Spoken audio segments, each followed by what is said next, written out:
Hello, everyone. Hello. Welcome on this wonderful Friday evening.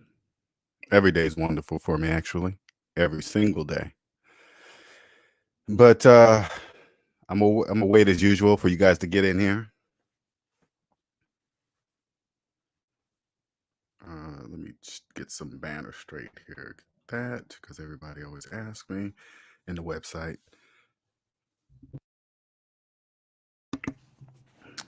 Give everybody a second to get up in here. Hopefully, everybody's getting the live announcements. What's up, Eric? What's up, Mike Rambo? Hey, did you get my response, Mike? I hope you did. Because that's what I truly believe, to that comment. What's up, Andre? What's going on? Man, I'm gonna have for the members only, I got a good one for you guys, a good live for you, man. I got what I call a good serious download this morning, and I can't wait to share it with you guys because you guys will understand what it means. I promise you. You will understand exactly what it means. And it's due to the political. I'm talking about political stuff here, and I rarely talk about this, but this part of it, it will make sense to you. And for the life of me, I didn't see it, but it makes it all make sense. What's up, Raining Woman?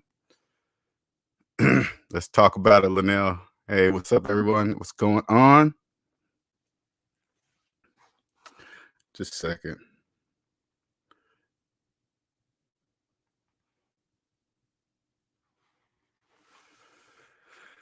Well, we're going to start in about 2 more minutes, give people a chance to get up in here. But it's going to be a good live for the members only, man. I'm excited to tell you guys. Usually, for the members only, you guys usually can tell when I start typing in the mornings, especially in the mornings. When I start typing stuff in the community to members only, you kind of can tell I'm getting a download at that moment because you could tell by what I'm writing. It's almost like I swear to you, it's almost like I'm not the one writing. I'm writing what's told to me. It's crazy. So, all right, I'm gonna go ahead and get started now. For those of you that are new to my channel, my name is LJ Young, and I'm a 100% debt-free motivational speaker and personal finance educator. I help people become financially free by helping them financially see outside what I call the debt matrix. And the debt matrix is a place where everybody lives that believes in credit and debt and financing everything under the sun and simply cannot figure out why they're living paycheck to paycheck. They just can't figure it out. Can't figure it out, right?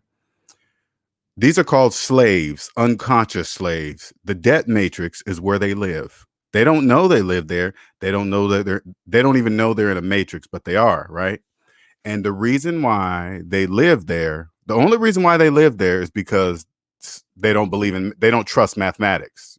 That's the simplest way to put it. They do not trust mathematics. That's why they're slaves, right? Even if you showed them, they still wouldn't believe you. Anyway, that's where I lived for the first 40 years of my life, 6-figure earner, top tier computer engineer, the go-to man for support, all that, college educated, all that, everything that society said I was supposed to be to be labeled as a success, a good person to see, a high value man, according to society. I promise you, that's all bullshit. That's only according to society. Okay. It doesn't mean anything. I promise you. Right.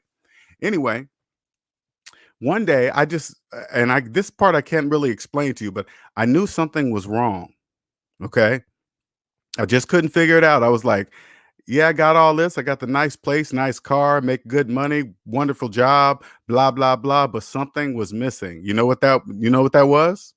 I was in debt and I owned absolutely nothing.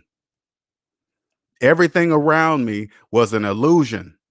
I didn't know that till one day I found Dave Ramsey. Dave Ramsey said, "Hey, LJ, yeah. Yes, Dave." Dave said, "Use the math that you learned in grade school and apply it to your finances." And that's what I did. And now I'm free. Now I'm outside the debt matrix, right? Now I am experiencing a freedom unlike anything out of my 40 years of life before I woke up. I'm 50 now, but I woke up at age 40. So basically, the last 10 years have been the most free experience I've ever experienced in my life, in my entire life. So now that I've discovered it, I want to help others feel the same type of freedom, right? So what I do is I expose what I call the glitches in the debt matrix. And the glitches in the debt matrix are things that don't make mathematical sense, yet people continue to do them, right? This is how I get the slaves out of the debt matrix. I'll say, hey, according to math, you're not really a homeowner with a 30-year mortgage. Look at the math, right? Or hey, you really didn't get that car on sale if you financed it for 84 months. See, look at the end of the 84 months paperwork. Yeah, that's your sale price right there. See, do you see the numbers? Yeah. Once you wake up, once a slave sees that and wakes up and like, oh my God, I believe the math. Now I'm free, right? Once you believe the math, you're free. Now you become what's called, you go from an unconscious slave to a conscious slave. Okay. Conscious slaves are slaves that were slaves all their life. Now they believe math. So now, since they believe mathematics, they're doing whatever it takes to change that negative number to a positive number. Okay, they're doing whatever it takes. They're no longer listening to unconscious slaves that don't believe in mathematics. Hold on, I got to get a drink. Just a second. Now, to determine, this is the easiest way for you to determine if you're a slave. Okay, add up all your savings, add up all your debt, student loans, mortgage, car loans, credit cards, fines, tickets, all of it, every single penny of it, and then go savings minus debt equals how much money you have in real life. Now, here's the glitch. This is the point to where you can cross over and become a conscious slave, or you can remain in a debt matrix and stay an unconscious slave. Now all you got to do is believe your own math. When you see that large negative number, all you have to do is believe it and you'll be free. If you don't believe it, if you don't even know what it is, you are an unconscious slave and you will die that way. You will die there. If you are a person that believes you'll never pay off your student loans, guess what? You're going to die a slave. And there's the only thing you can do about it is pay it off. That's it. You just got to believe it. Once you believe it, now you're free. That's step one. Believe your own math. And math is never wrong, ever. It's never wrong. Math is a scientific fact that is never wrong, ever. I mean, never. It doesn't care. Math doesn't care how you feel about it. Math doesn't care what race you are. Math doesn't care what religion you believe in. It doesn't care. Math doesn't even care the language that you speak. Math doesn't care if you speak another language. It doesn't matter. The math is always right in every language.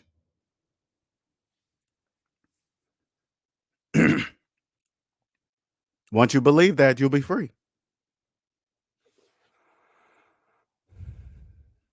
Raining Woman says, yo, I'm almost done paying off my last credit card. Congratulations. I stopped those automated payments to my credit card and been chipping off it in big bites. Okay. All right. Cool. And I'm confident this house will be paid off in 3 years or less. Congratulations. What's up, Yellow J? What's up, Nicer? What's up, Amizi? What's up, Gabriel? What's up? What's going on? Now, the reason why this is called dating minus debt, because I want you guys to understand how far this goes. Once you become a conscious slave, your whole entire dating life will change forever. You won't need to go to channels to find out who's a high value person, who's a high value man, who's a high valued woman, what country should they come from, what part of town should they live in, what kind of education should they have, what should their body look like. Let me tell you something. If they're in debt, all you will see is a slave. You'll see a high paid slave. You'll see a pretty slave driving a Mercedes Benz. You'll see a slave living in California, Calabasas, California. Who cares? Once you're free, all you see is slaves. It doesn't matter where they're at. That's an illusion, just like your entire life.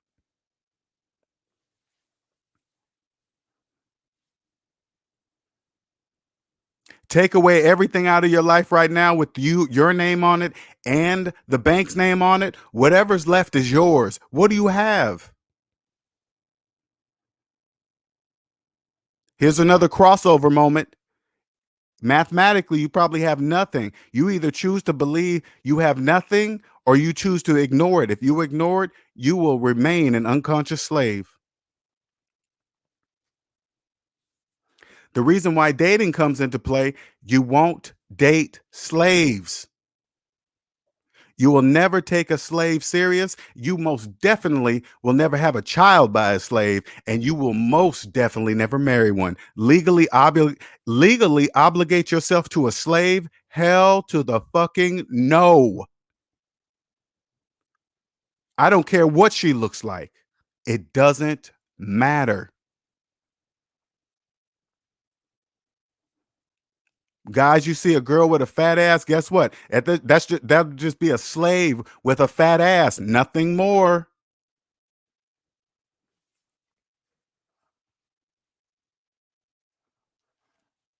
Good sex will not change your mind. I promise you that. If you even have sex with a slave, you wouldn't even risk that chance. Legally tie yourself to a slave via a child? Hell no.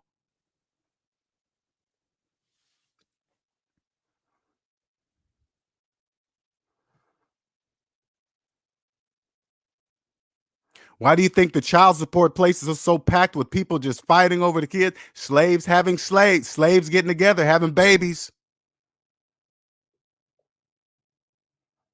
Sure was. I'm not excluding myself. I was in court many times. Why? Because I had a child by slaves. Every time I was up in child support court, I always felt like I'm not supposed to be here. That's what I used to say to myself. I don't belong here. That's not me. You know why I was there? Now I know why I was there. I was a slave, having babies with slaves. Having babies, listen, having babies while I'm in debt. When you're in the debt matrix, this is what you hear when you're in the debt matrix. Oh, no, you can't really plan when to have a baby. You know, that's so unexpected. No, it's not. That's not true. That's a lie. If you get out of debt, you will know exactly when to have a child and with whom. It will never be random, ever.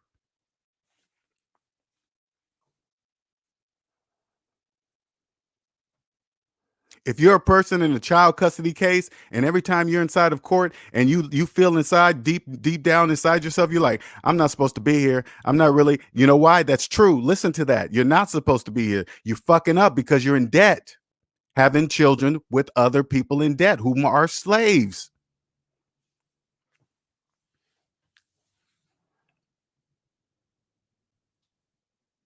You guys, when you get out of debt, you will clearly see the child support system is a freaking business. That's a business. For slaves just not paying attention, just having kids while they're in debt, just keep whatever, just doing it willy nilly, not realizing what they're doing. They have no idea what they're doing, not a clue.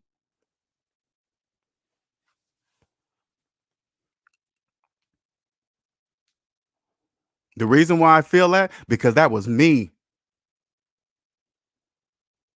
Now, the younger you are listening to this, I really strongly hope you understand and listen to me. Get out of debt. Your whole dating life will change forever. No one will be able to fool you. No one will be able to break your heart and hurt your feelings and do you wrong, steal your money, because as soon as you identify them as a slave, you will not take them serious.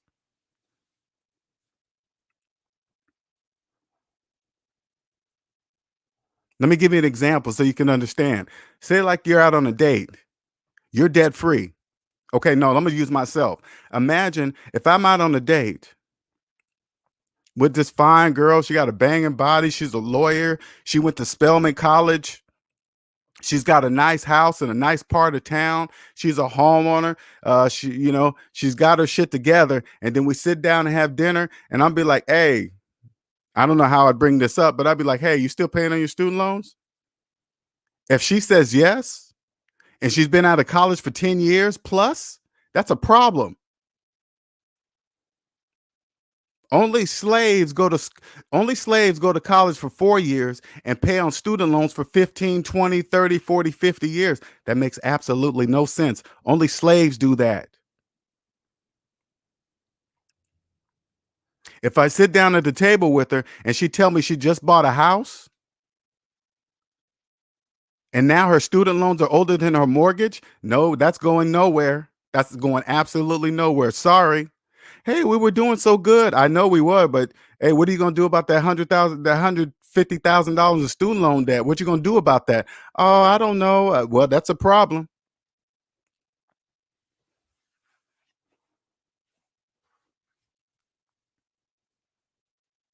I'm telling you guys, you won't care about what they do, who they are, what race they are, where they live, why they grew up in this area, why they grew up in this particular part of the country, who's better up. They're all humans. It doesn't matter. If they're in debt, they're slaves. It doesn't matter who they are.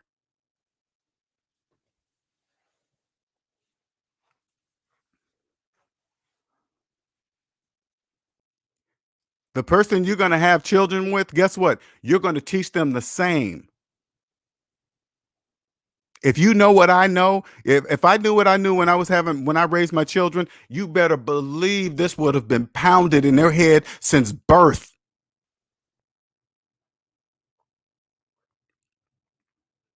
You better believe me and the woman I have a child by, we would have had the same mentality, money mindset. Number one, not being a slave. That's number one right off the bat. You cannot be a slave. Then once two parents know that, they're going to pound that into the children. Guess what? Not even pound it. Let me make sure I'm saying that right. Not even pound it. They're just going to know from birth. This is just what you do. This is a natural thing because this is all they're going to see. It's going to be from us. They're going to see we don't need jobs. And even if we chose to have jobs, they're gonna know we don't work at places we don't like. We'll never be coming home complaining about work. The boss did this. They treat me so bad. They won't give me raises. That will never be said in a household because when you're debt free, you don't allow it.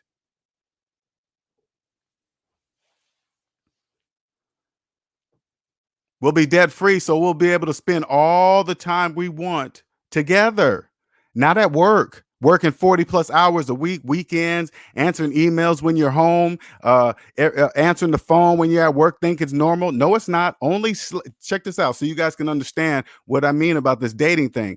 If your job can call you, now listen closely, slaves. If your job can contact you anytime they wish, that means they own 24 hours of your life. Whoever I'm with will never allow that. We would never allow a job to do. No, you don't own me. As soon as we sat down, we 40 hours a week, Monday through Friday, 8 to 5. That's it. There will be no calls interrupting our family dinner time, our kids' time, our vacation time, all that. That would never happen. Do you see how that works?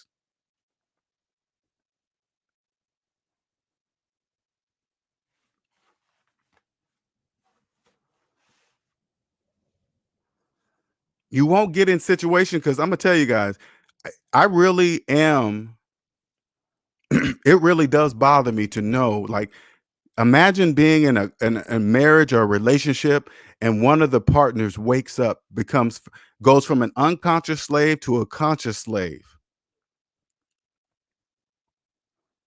I really feel bad for those couples because that's gonna. I'm telling you. Let me explain something to you. I'm telling you, if one of you guys wakes up and the other one absolutely refuses to wake up, that relationship's over. I don't care if you got a house together. I don't care if you've been married 10, 15 years. It will not matter. None of that will matter. I promise you it won't. It won't matter. I promise you. Not even the sex. The sex could be bomb. It won't matter. I promise you this.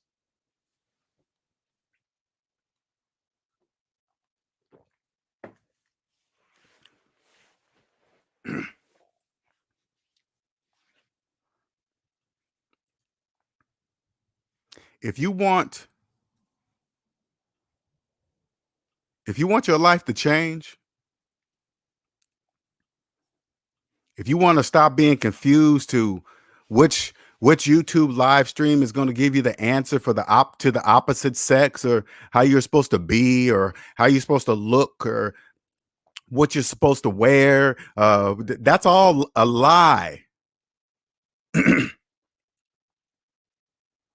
For those of us that know, we don't care. If you see me in a t-shirt, in the same t-shirt and jeans every single day, I would not care what you think. You know why? Because slaves, we don't care what slaves think. You're slaves. I don't care what kind of car a slave looks at me and thinks I should be driving. I don't care. They're driving cars that don't even belong to them. And when you go out on a date and somebody pulls up in a nice car and picks you up, and you think, oh, wow, they got the newest blah, blah, blah, Escalade Benz bloggity blah model, right? As soon as you find out they're making car payments, it won't matter because you'll know immediately it's not their car. The bank is letting them drive the car for a monthly fee. It doesn't matter what a slave thinks. If the slaves think it's his car, his or her car, I guess they just think it's his or her car. Who cares? It doesn't matter what slaves think. Slaves with mortgages. This is how you won't be impressed by somebody's house. The bank is letting them live there for a monthly fee. It's rent. They don't get to stay in that house for free. But if they believe it's their house or whatever, I guess they just believe it's their house. See, when you go out on a date, that's why you won't be impressed about where somebody lives or what type of house. And then you walk in the house, you see it's nicely furnished and it looks all nice, got the piano, got the staircase, and then you find out they're making a monthly mortgage. Who cares?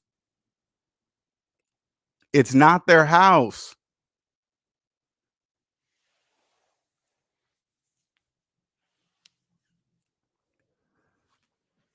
Your life will change forever.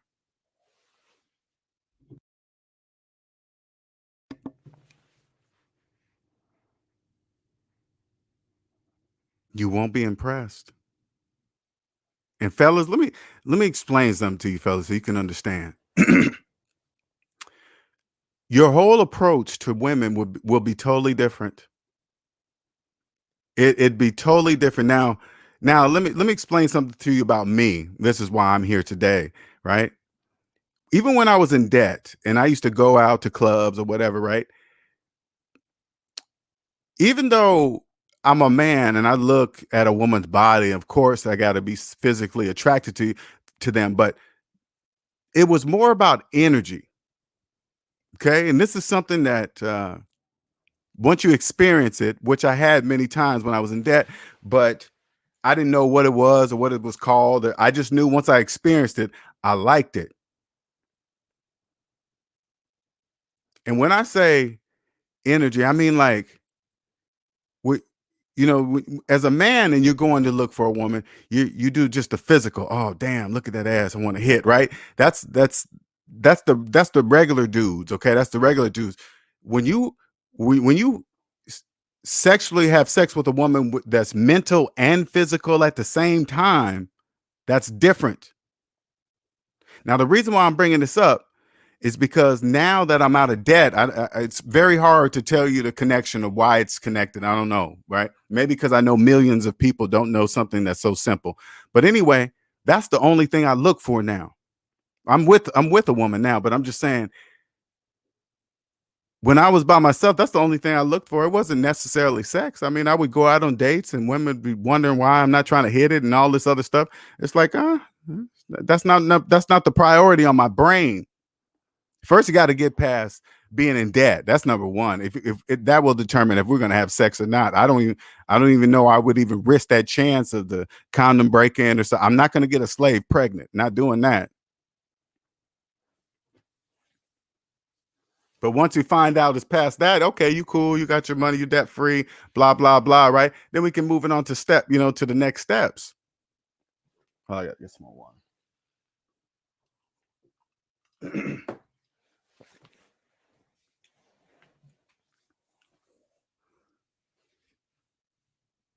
Your life is it's it's something that when I looked for it, okay, let me just talk about myself. When I looked for it, I saw it in a woman's eyes. Okay. That's what I used to look for. When I would go out to the clubs, my friend would go to Vegas and go through the clubs. I wasn't necessarily looking for straight sex. I was just looking for that that that energy connection when you look. And it's very hmm,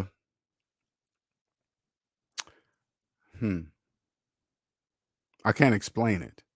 But now that I'm debt free, that's the only thing I look for now. I just if that's not there, why bother looking at the rest of her body if that first connection is not there? It's pointless, right? It's really pointless. I'm not gonna put in all that work to try to convince somebody to, hey, this will be good, or I'm not doing that.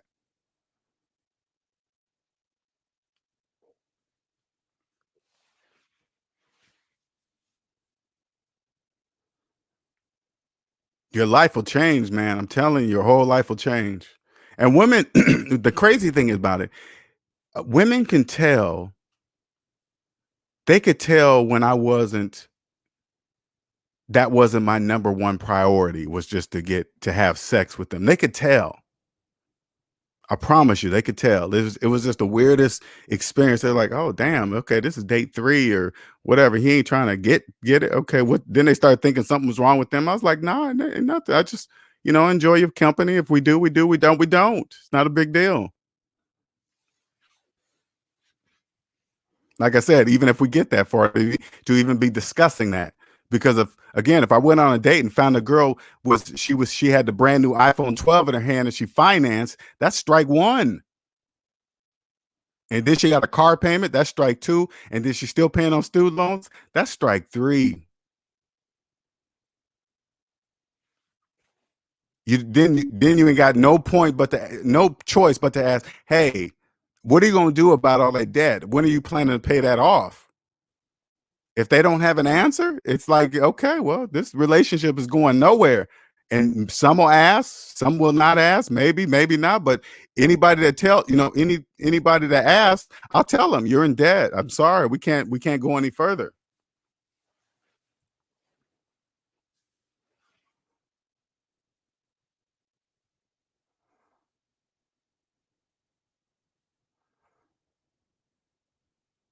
Yeah, she's debt free.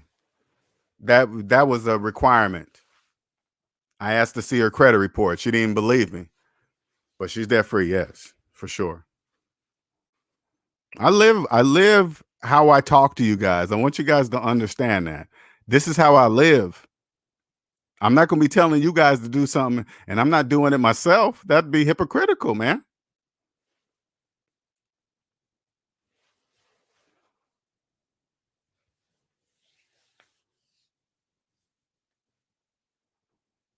Those of you that are, especially the young people, right?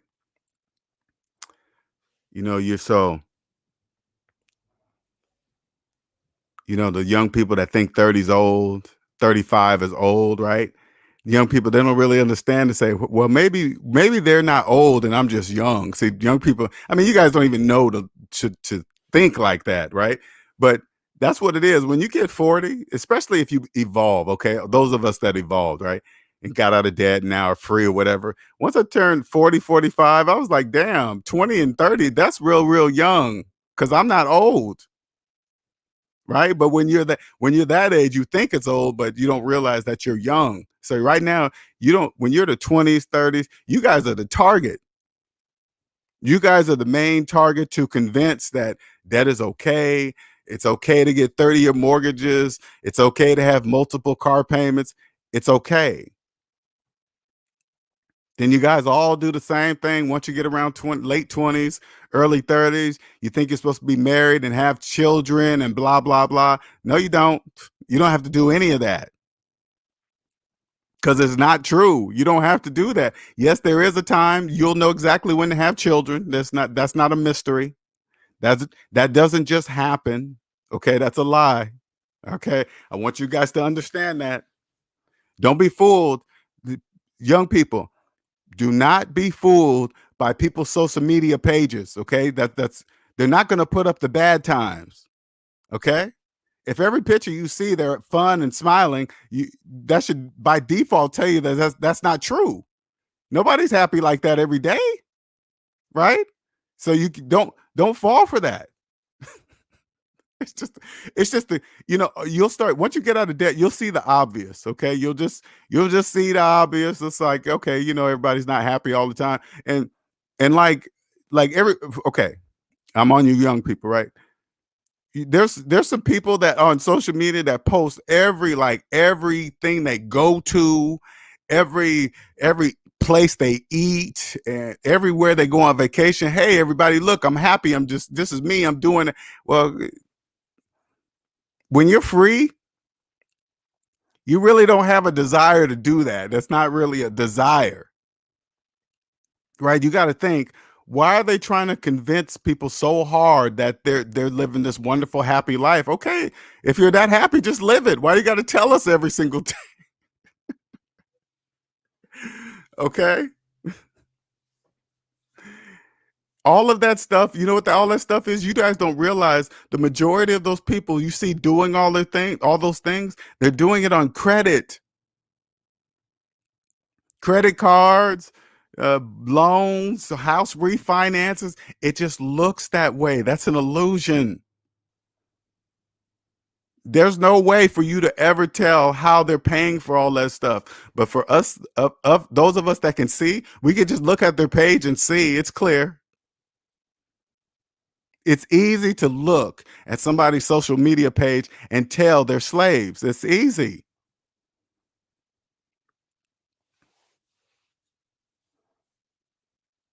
It's easy. It's easy to spot. What they say when they talk in videos. They tell you that they're slaves. They don't know they're saying that. Slaves don't know. This is why your dating life is going to change because your pool of people who you're going to date is going to shrink so small. It's going to be so small. I'm sorry to tell you this, but your dating pool is going to be small because you're going to remove all the people that are slaves. You're going to leave slaves dating slaves. You're just going to let them date each other. That's cool. Because I got to tell you guys something too. None of this would work. Our economy would not work if it were not for slaves. We need them. We need them. Slaves are important, man. This is why this is why you'll never date them. You know they serve a purpose and you got to let them do what they do. They don't even know what they speak. You understand?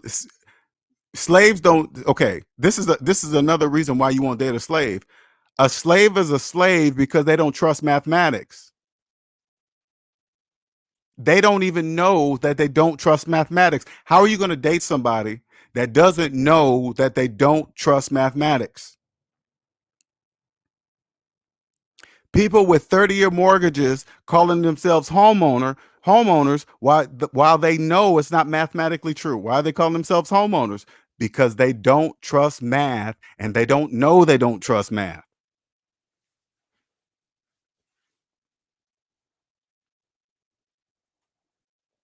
Slaves don't know the reason why they're making payments. The reason why they're making payments is because they couldn't afford to buy the item that they're making payments on. This is why you'll never date a slave, let alone marry one, not even have sex with one. You won't risk a contraceptive failing.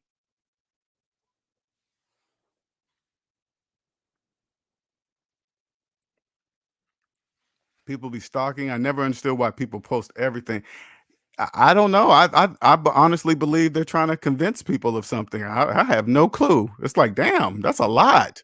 Like, there's a couple, I'm not gonna say anybody's names, but I mean, everywhere they go, there's pictures. I can only imagine as the man saying, damn, can't we just have dinner without a picture and so it could be posted up on social media? Just one? Because I swear, every single event they go to, they go out to dinner, they do this. Every time a picture is being taken, that would drive me crazy. Hell no. That's something different. But when you're young, you see that kind of stuff, you think that's how it is. No, it's not. No, it's not.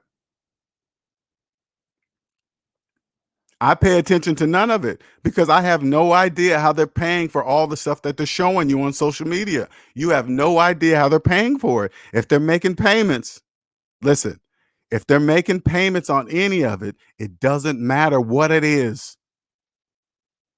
It doesn't matter where they live. It doesn't matter what kind of car they drive. It doesn't matter. They're slaves.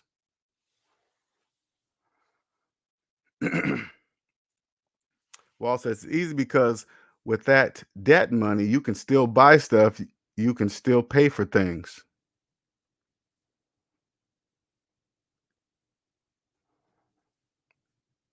But you're not, Walter. What you're saying, Walter, is not mathematically true. It's not mathematically true. If you have to borrow money, that means you have no money. So if you have no money, you are not paying for anything because you have no money. Money is here's another big thing too. You got to understand something that's even on a bigger scale, okay? Currency in any form does not exist for slaves. This is why you will never date a slave because you got to remember those people don't even know money in any form doesn't even exist for them. Doesn't even exist. Good luck trying to convince a slave of that. Good luck. They're gonna pull cash out of their pocket and they're gonna say, "What do you mean money's not real?" And they're gonna hold it to you, hold it right out in front of you, and look at it and think it's real. That's what they're gonna do. You can't date nobody. You think you're gonna marry a person like that? You think say like this person was a lawyer, a successful lawyer, and they don't even know money doesn't exist for them. Are you going to seriously date? You still going to legally tie yourself to a person that doesn't even know money doesn't even exist for that person? No, you won't. You will think all those years in college they didn't even tell you about this. Nope. Doesn't matter what school you went to. I keep telling you guys that it doesn't matter the college you went to. You don't need college. You don't need it unless it's something specific if you're trying to be a doctor or a lawyer. But something that college is not actually required, like being a doctor, you got to have college, right? But other than that, you don't really need it. All you got to do is trust math. That's it. You'll be rich.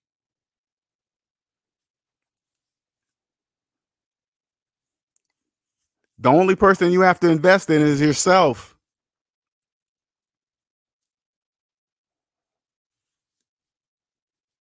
Only thing, only person you have to invest is in yourself. How do you do that? Create your financial foundation by trusting math. That's it.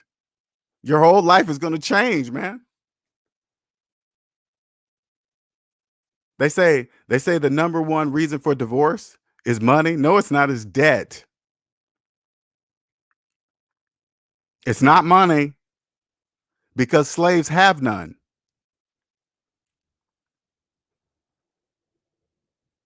Are you a slave with no money? All you gotta do is add up your savings and debt. If that's a and what does it equal? If it's in a deep negative, you're a slave. That's it. That's simple. And everything around you is an illusion because you don't own it. You don't own nothing. This is why when dating, you will not be impressed by anything that a person has, not their job title, because like, for example, especially you young people, listen to this. Have you noticed that every time you meet a person, or especially if you're in late 20s, 30s, the first question they ask, what do they do? Why do you think that is?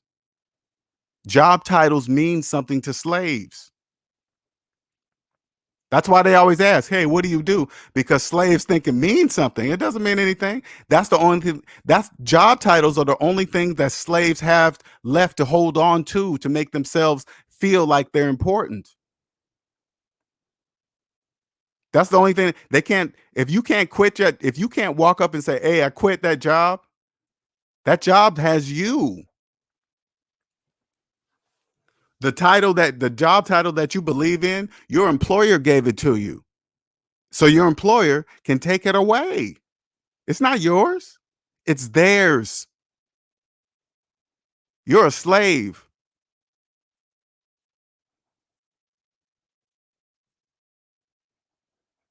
You start dating somebody and you hear them working 40, 50, 60 hours a week talking about they getting that overtime. Those are slaves. You won't date slaves. There's a reason why they're working that many hours because they're in debt. You know those people that got two, three, four jobs. All they make it sound like it's a prize to have 3 to 4 jobs. No, it's not. I don't want to work. I don't want to work. I don't even want to work one job, let alone 3 to 4.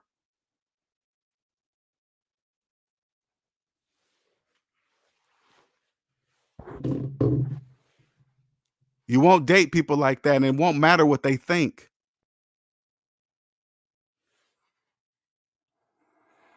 Screen Learn says, I can't, t- I can't talk. Go people who believe fiat money is value. See, I don't even.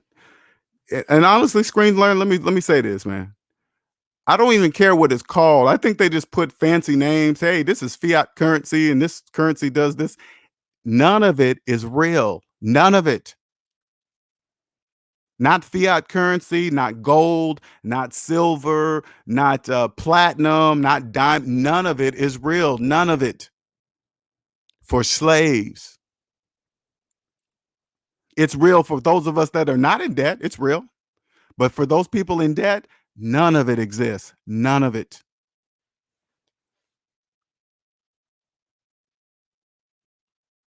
Many people want to like want many people want to like rich folks, but rich people don't live like that. It's an illusion.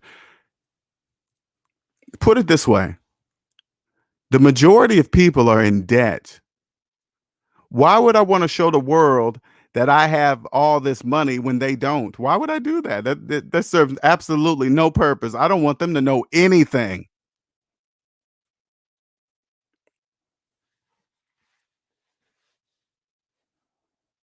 Slaves are in debt. Money's not even real for them, and then you're showing off that you do have money. No, ain't doing none of that. None of it. TV got slaves believing that's what rich people do on TV shows, on reality TV shows. Sure do. You if you believe that, I guess you just believe it. But I want you guys to understand, people that understand money, we don't believe any of that stupid nonsense. That's stupid.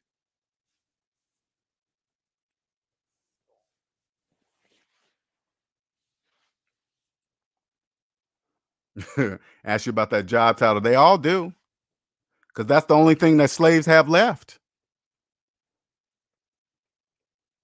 If you can't quit your job, a job, especially a job you hate. Imagine being at a job you hate, but have this job title that you brag about have at a job you hate. Oh, I'm a senior technician, tier level 3 at a job I hate. They don't put that part in. I'm a this and that at a place I hate.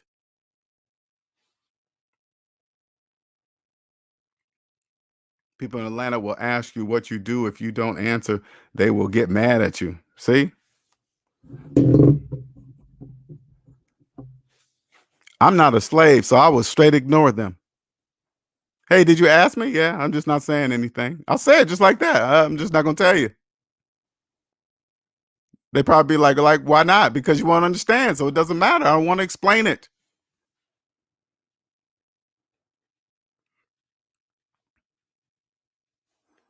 Anything to do with jobs and finances, and out in public, I try my hardest to stay out of those conversations. No, sir, I ain't listening to none of that.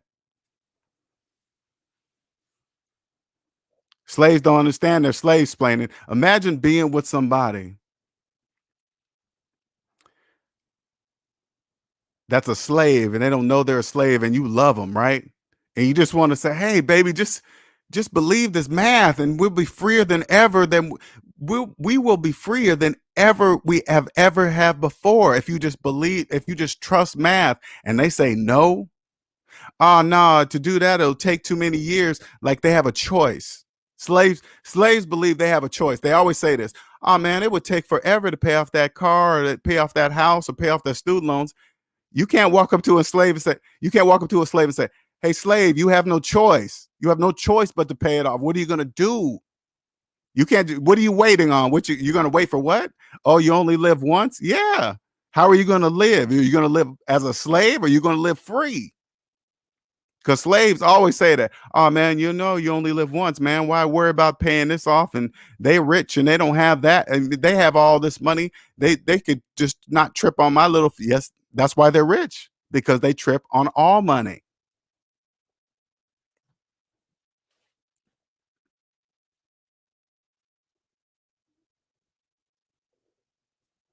I was seeing a girl, she asked me what I did a few times, and I would always change the subject. She got angry and stopped talking to me. When I've gone on dates, it's always like an interrogation. The subject of what you do for a living always comes up. You got to remember, you guys that understand this, you conscious slaves, aliens, it's a repetitive program. They don't Okay, listen, they don't know that they're saying it. They don't know that they all ask, "Hey, what do you do for a living?" You think that's why by them asking all the time, does that should tell you that they don't know, because they always do it. They don't know that they're doing it. That's why they always ask. And if you're a person that they come across and the first thing they ask you that and you don't answer, that's a disruption in the program. They're going to be like, "Hey, wait a minute. Everybody else usually answers this question. Why is this person not?" You know what's going to go through their mind? "Oh, they're jobless. They must be bums. They must got criminal records. They must be selling drugs. They must be all this, all of these things that they've learned from TV and other slaves run through their brain as to why. That's why you can't explain it to slaves. That's why you'll never even get that far into dating a slave, because you will never want to have to explain that to a slave.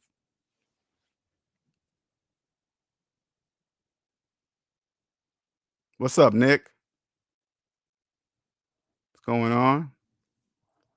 Now, again, if you guys have any questions of me, maybe you haven't maybe you're dating someone and you really don't understand how they're getting their money or making their money, or what they're doing. All you gotta do is come here and all you gotta do is just come here, get online, tell me what they're doing, tell me what they're saying, and I can tell you I can tell you if they're broke or if they have money. I can tell you just by what they say, how they answer you.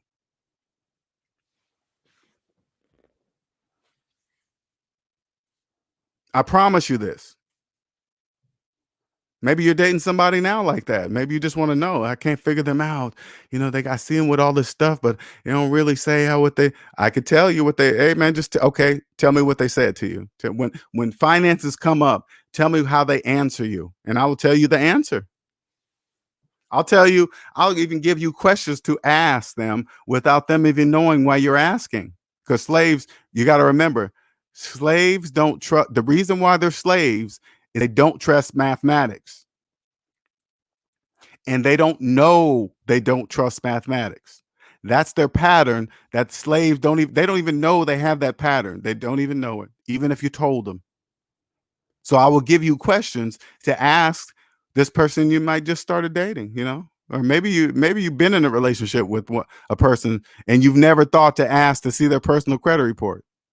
Because if you're with somebody right now and if you've never seen their personal credit report, not their credit scores are indicators of their personal credit report. They're just indicators.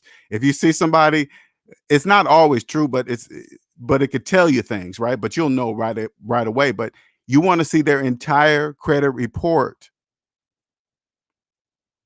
If you've never thought to ask that question, I strongly suggest you do.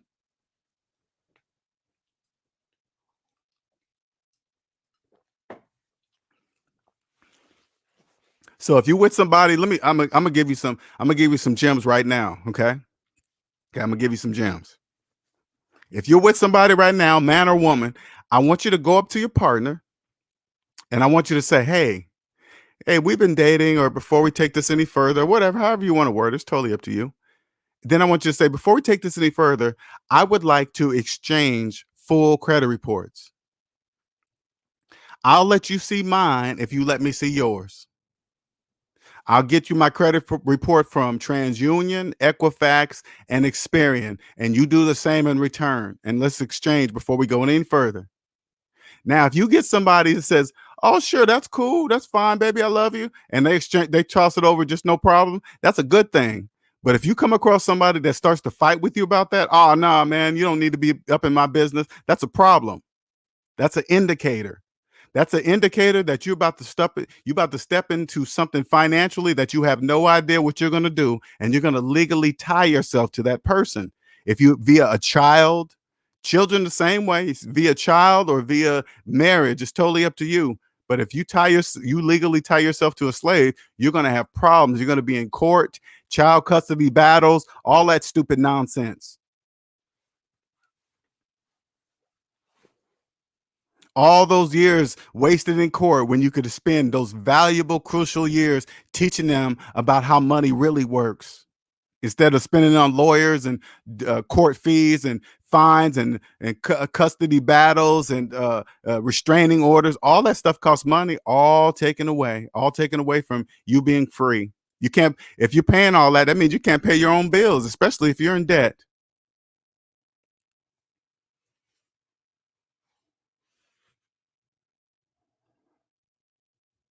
You can, Walter, if you want. There it is. There's the link. You can hop on.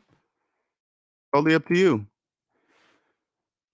You size people up differently once you're aware of the debt matrix. You sure do. You size them up totally different, and they don't even know.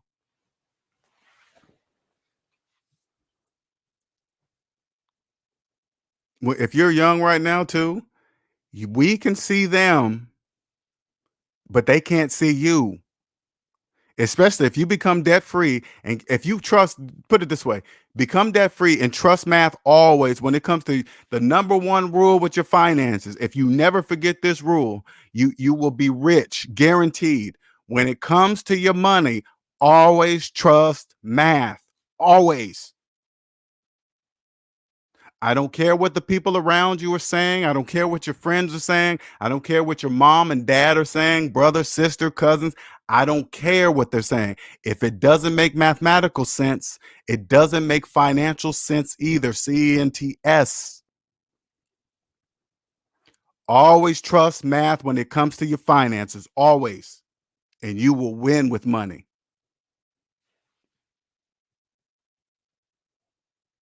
What's up, Quentin? I went out on a date last month with this young lady. She asked me, "What is my credit score?" And I told her I don't know because I don't borrow money. She gave me this crazy look. Oh man, you gotta love it though, man. You gotta love it. You gotta, because you know what? You got to know by those responses you're ready to see their face, but they don't know that you are ready to see their reaction, because what you're about to tell them, for a fact they have never even heard it their entire life. Guaranteed. Slaves, because you got to remember, slaves believe they need credit. Credit is a business.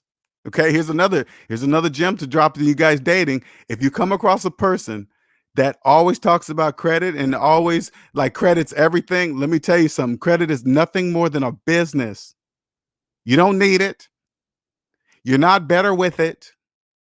You're not somebody better if you got a particular credit card. None of that is true. Only slaves believe that. Okay, that's slaves. You come across on a date and you got somebody that bragging about having multiple credit cards with high limits, that's a slave talking. Okay, they don't know they're speaking slave. Now at that moment you're going to have to determine if that maybe that person has potential. Maybe they will listen to the logic that you're about to tell them. But if they don't, that's going to be the last date. I promise you. That's it. It's going to be the last date.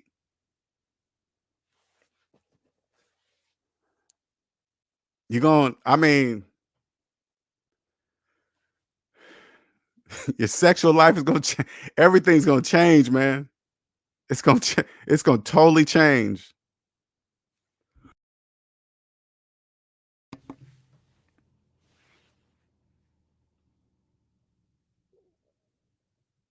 Sure, looking at you like you're crazy, like an alien. I know money and home location was a reason me and my ex split up. She wanted to live like the rich and at home, and I told her, "Let's save the money and buy one cash." She wasn't feeling it. A lot of people ain't gonna feel it. You know why? You got to remember. You got to think about how a slave thinks when you say things like that. Hey, how about we just save up the money and pay cash for a house? You know what they think? Oh my God, that would take forever. We'll be old by the time we do that, blah, blah, blah. And they don't realize, slaves don't realize the only way to buy a house is with cash. There is no other way to buy a house at all. All other options are financing.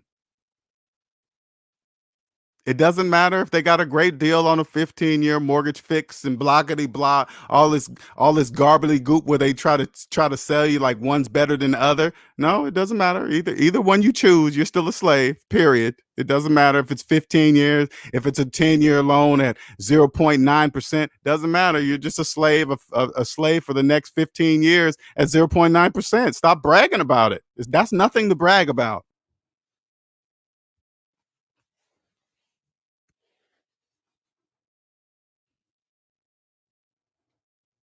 I'm gonna give you some more dating knowledge. If you come across somebody that has a subprime mortgage, they have a house and they have a subprime mortgage, that's a problem.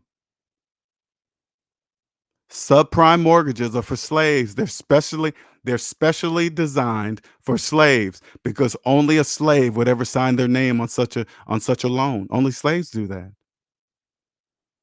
So if you're out on a date and they say, "Hey man, there's a house, they got a mortgage," I want you to ask them, "Hey, what type of mortgage do you have?" If they say FHA mortgage or VA mortgage or whatever, those are home loans designed for slaves.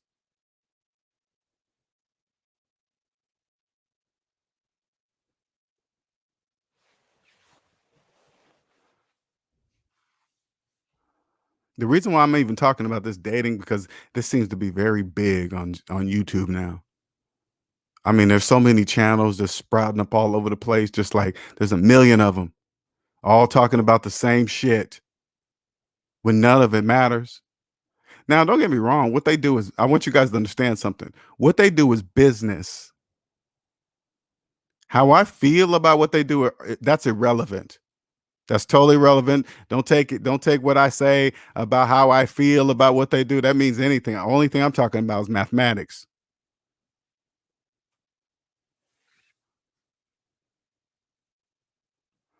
E-Man says, LJ, do you have to pay anything down on a VA mortgage? I have no idea. All I'm saying is VA mortgages are for slaves. I guess slaves in the military.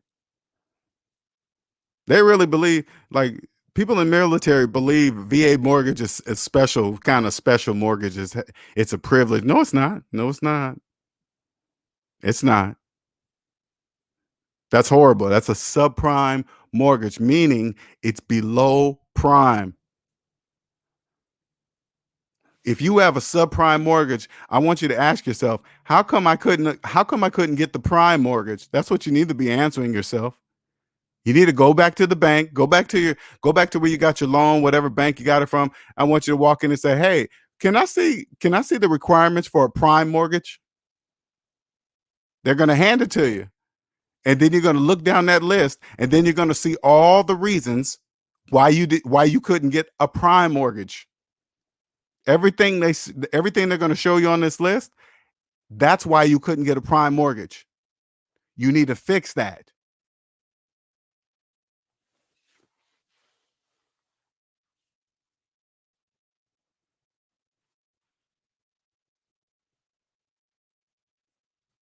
That's why those mortgages are attractive. Anything, put it this way, E-Man, any type of mortgage with barely any money down, this is a hint, is designed for slaves. You know why? Because slaves have no money. Let me say that one more time for people to understand. Any type of mortgage that says little to no money down is designed for slaves, and slaves are attracted to it, right? Right? Because they have no money. That's why it's attractive to them. Only a slave would ever sign such a mortgage agreement. Only a slave.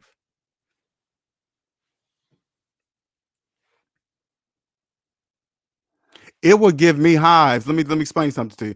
It would give me hives to sign a mortgage, which was, if it was the best mortgage in the United States, the top mortgage in the United States of America, if it was the best mortgage, that would still give me hives. You know why? Because as soon as I sign that, the mortgage company owns me. Okay? I'm fully aware of this. As soon as I sign that document, they own me.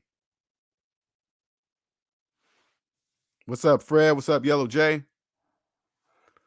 Zero down on the VA mortgage, but you pay 2.5% funding fee. All that stuff. See all that, and then they tie it right into the loan and finance it. They just do slaves so dirty. What's up, Walter? What's going on, man? Hey, what's up? How's What- how's the business? How's everything? Good, good. And yourself? I mean, I guess it's always I'm always good, I'm always surviving, I'm always out here, you know, Yeah, we got to to change that. survive. So instead of surviving, I'm gonna help you start living. But go ahead, man. Or thriving, you mean, yeah. Instead of surviving, thriving, right? Like, No, living. okay, yeah. But no, I just had a couple of questions about marriage. Uh, because I guess so you started off in the Dave Ramsey School of Thought, right? Correct. Um, but So Dave Ramsey's is a old school guy, and he is His very age big on the doesn't. power. His age doesn't matter. Well, no, his I guess his mentality, like he's all about, hey, you have to get married, and the power of marriage, and Oh, that stuff. Oh, you're talking about outside of finances. Okay, gotcha. Okay, yeah. Well, because okay. he says that, like, I guess his so you divert from his theory about the power of marriage, and the power of coupling. Kevin Samuels talks a little bit about I that don't. too. I don't listen to that because that's his feelings about it. Hmm. Only thing I get from Dave Ramsey is math.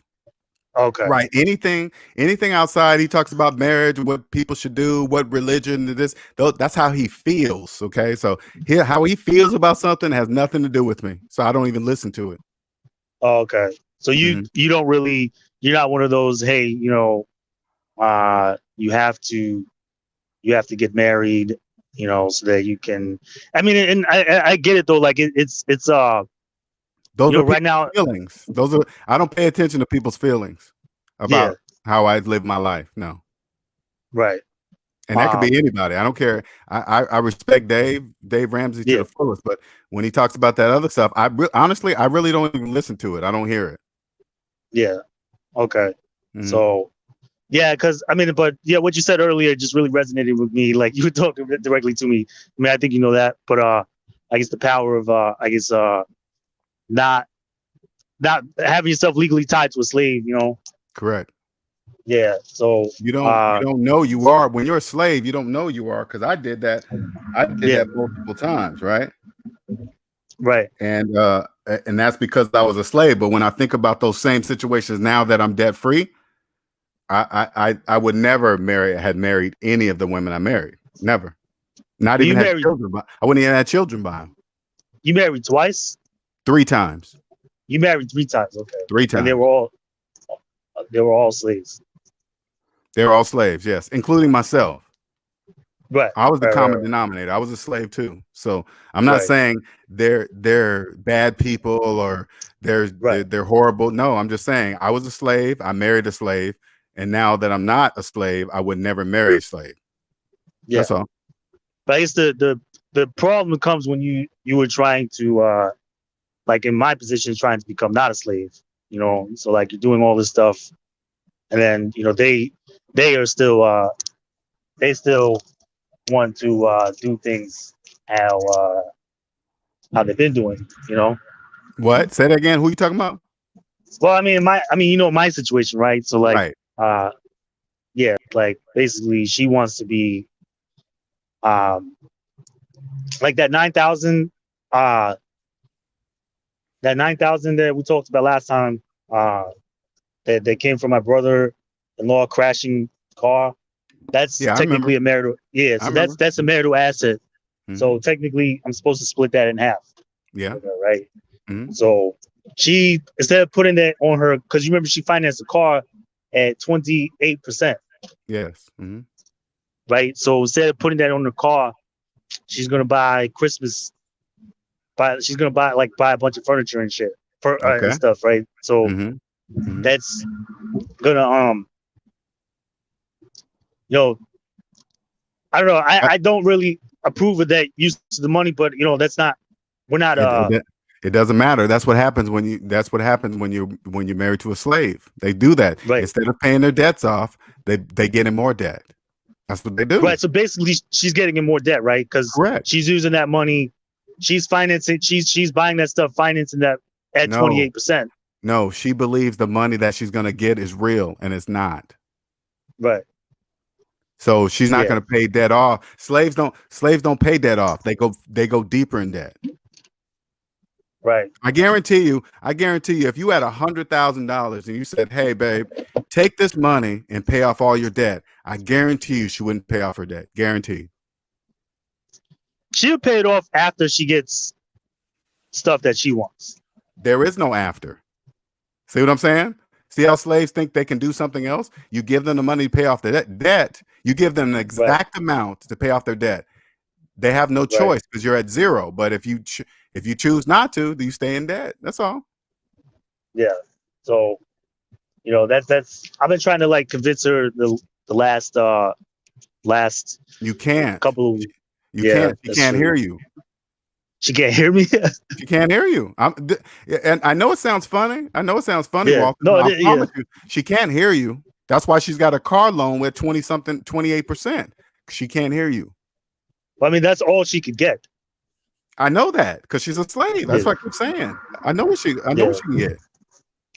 I mean, she could barely even get that. Right. Honestly, a I lot of know. places refuse her. People's percent, check this out, Walter. This is Yeah. what slaves don't know. The percentage rate that they're charged tells me everything about their finances. Yeah. Because first of all, only slaves finance anything. Okay. Yeah. So if a slave says, "Hey man, I got a 1.9% interest rate," okay, you're just a slave with good credit. But if you got 29% interest rate, you're a slave deep in debt. Yeah. Yeah. So, So what are you gonna do? You can't make her do anything. So what are right. you gonna do? I'm trying. See, but the thing is, like, every time I come into some money, she's gonna want some, you know, and she's gonna demand. She's gonna, you know, she guilt. I mean, I guess, um, she's gonna feel like, well, like, cause she was mad that I took out money from my retirement to for my TSP to pay down debt. She was like, well, I didn't get any of that, Of you know. course.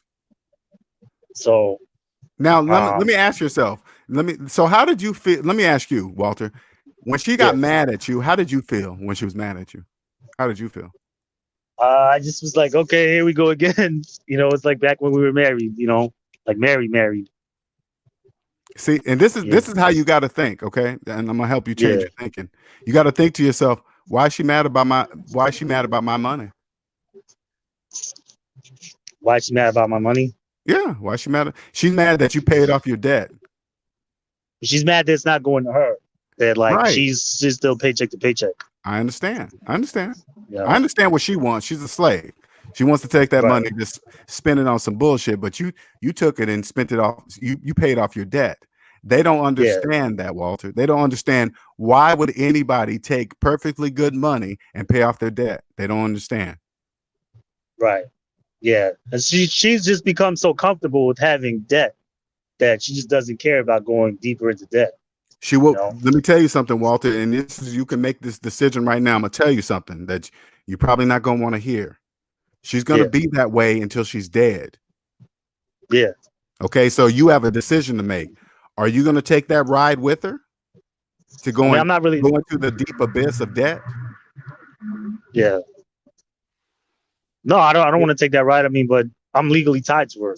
You know. No. Okay. Okay. See how you now listen. I'm listening to what you're saying that. Hey man, but I'm legally tied to her. Well, untie it. What do you mean? I don't get it. Go down to the courthouse and say, "Hey, here's the divorce papers. Untie me." Oh, You can do but that that's not tomorrow. gonna. Yeah, but that's not gonna change. What's that gonna change? You're going to be not legally tied to her anymore. What do you mean? Like, we still have a kid, Yeah. so she's still gonna call me up and say, like, for example, she cannot, like, whenever she gets into a bad situation, she's gonna call me to come bail her out. And a lot of Okay. times that Just say no. that Just say no. well, but yeah, but a lot of times that involves me bailing her out, involves bailing her out of some situation where she could be, homeless or stranded somewhere. Yeah. You know, I get to the point. What are you trying? I don't get what you're saying. I What's mean, that got to like do I with could, you? I mean, so like for example, she can't get an apartment on her own. You know what I'm Did saying? you marry somebody underage? No, no, no, no. You didn't marry a She's child, 30. did you? Did you marry a child? No, no, no, no.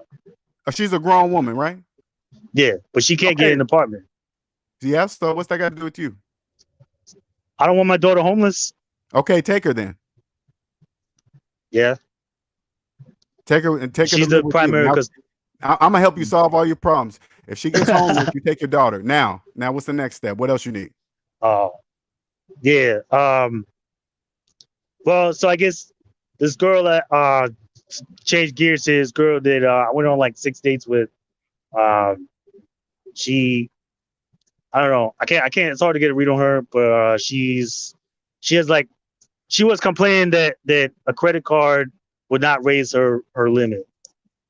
Her what do you call it? The credit Are you limit. Like, legally married still? yeah, Why are you dating? because we are separated. Like, Yeah, still. If you're legally married, I'm asking you, why are you dating knowing that you're legally married? Why are you dating?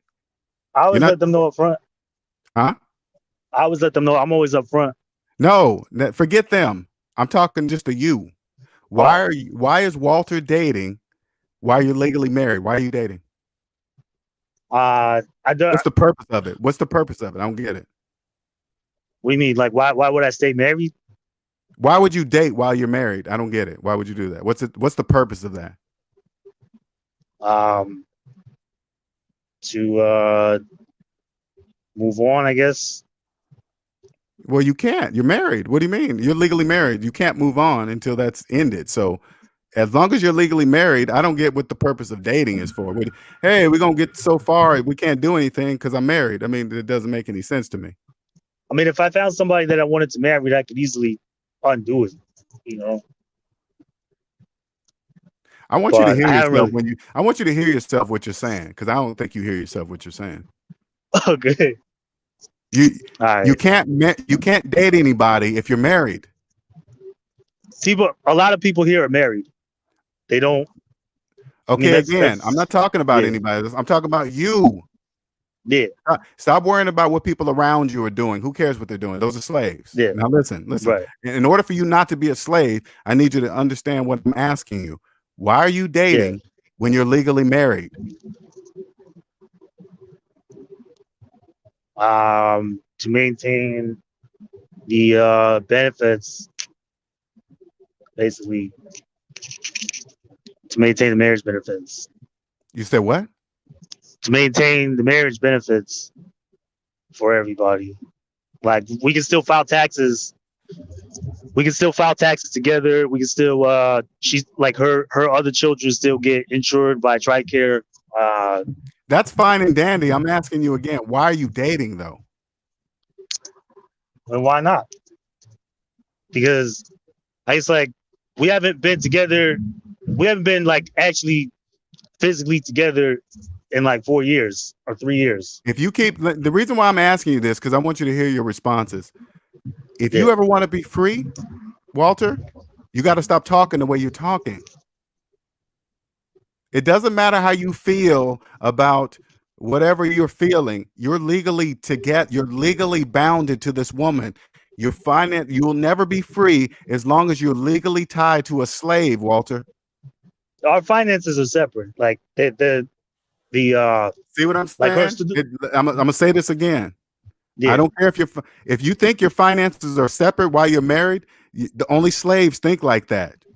No, we were separated legally through the If you go state. to court, listen, man. Again, Yeah, you're yeah. leaving it. You're leaving the decision of your finances to a piece of paper and a guy in a black robe. Oh, they're legally separated. A bloggity blah. Hey, don't worry about all that. Just do it yourself, and you don't have to worry about anybody outside yourself regulating your finances. What do you mean? I don't understand. If you're legally tied to another person, Yeah. you have to go to court for them to tell you what you're going to do with your money. Do you As far understand that? as what money? The money in your life, I your, mean, as far as your, like paying alimony and child your support and stuff. paychecks and alimony and child support, all that stuff. Yeah. I already paid that. I already have to pay that. I understand that. Yeah. I understand that. But what I'm saying to So you is when you're married, you're going to have to, the longer you're married and you get a divorce, say like you keep waiting, and then maybe your state says, hey, man, if you're legally married this long, you got to pay alimony for the next 10 years. right. So at 10 years, I mean, so at 10 years, you're referring to at 10 years, alimony becomes permanent. Like you have to Okay. support them until they So die. what if she's making you wait to the 10-year limit and then your alimony's permanent? You waiting for that? No, we're separated, so that's not gonna happen. Like we already went Why, to attorneys, my they already purpose drew is up this. everything. Why would you chance that? That's a chance. They can change anything they want, Walter. No, I mean they can't because they. See what I'm trying to tell you? See how I'm trying to tell you something, and you still Okay, think they can't? That's crazy, man. That is absolute. That shit blows my mind when I hear people talk like that. yeah. I don't know. I mean, like we're just on the 2 years that of like required separation. We're just on the cusp of it. So, we could do it. It's just You know what though? When I listen to you though, I have hope for you because I know you're doing what I'm telling you to do, right? yeah, And right now, I'm just planting the seed in your head because if you got to understand something, many people will not even take the step that I know you've already taken, right? And and right, you need to know this because I don't think you know this. Millions of people will not do what you've done, Walter. right, Take your TSP, since you already said it out here, because I don't really like talking about anybody's business, but since you already said it, yeah, millions would never ever take their TSP and pay off their debt. I want you to understand that, Walter. Millions of people would yeah, never do that. yeah. They would be You know too what else? scared to. They would be terrified to. You know what else I did? What? So I just sold. We talked about selling the house. I just sold the house, and I Oh, actually you got did? yeah, I actually got sold it for. So I bought it for 200,000, and we actually got probably 242 five. Oh man. So So what about the renter? right. So she needed she's a Section 8, right? So she needed another place to live anyway. She was looking for another place, Mm, you know. mm. So it's giving her 2 months to find a new place where her Section 8 voucher will go further, you know. So Congratulations, uh man. Congratulations. yeah. So So now, that's so when is that official? so that happens in December, Congratulations, right? man. So yeah, I'll be out from under that, and Oh, I'll be able hell to yeah. yeah. Shit, once Now the see house is gone, all you're gonna have left is what? Your student loans? yeah, yeah. Damn. So that's Congratulations. another point of content. Well, so but the capital gains tax though, that's the thing about that. Who It's cares like about that? So what? Don't worry about that. capital gains tax. Yeah, don't Yeah, worry about any of that. You're gonna be out from under that house and that mortgage. That's the only thing I want you to focus on. yeah, Don't worry about the capital yeah, gains tax. Don't worry about this and that. You are free. yeah. So then Now, I can like save up to buy, you know, like I have a better down payment on another house. now tell me this. No, you can't buy another house until those student loans are paid off. Yeah, yeah, yeah, yeah. I'm gonna pay those student loans off and then Okay. save up to Yeah, buy, you know. exactly. But then, you know, she's got like $40,000 worth of student loans. So it's, So but what? I'm not. What's that got? Why would you enter that in this conversation? What's the purpose of that? What if I wanted to pay her student loans? No. Why would you Yeah. during this conversation, why would you bring up her student loans in our conversation? Um. Well, if I did want to be nice and pay them. Oh God. Walter. Oh man, I knew you were gonna say that. Listen to Yeah. me. And the reason why I said that, because I want you to hear what you say, because here we are in the conversation talking about you, and then you bring up her $40,000 worth of student loans. The first thing I'm thinking, he's bringing that up because he wants to pay them off. Yeah. Well, I have to. I guess I have to split the house profits with her. So that'll help. Like I'm legally required to split that. Of course, of course, Yeah. Because of course. that was a marital asset. You know. Was that? I mean, that she's kind of pissed off about the house being sold. So what? But So was she yeah, paying the mortgage? no. Okay, And then. you know anything that If she broke and wasn't stuff. paying the mortgage, who cares how she feels about it? So what? Yeah. Well, I guess she thinks that it's taken away stability uh Are you going from to my divorce daughter. her? Are you going to legally divorce her? Uh, I mean, when I'm ready to, I think like if I get a new if I find somebody else I want to marry, No, you're then not. you said I'm not. You're not. Yeah. I mean, because Let me tell I you don't want to something go right back to now. Let paying me tell you taxes as a something right single now. man. You are almost free.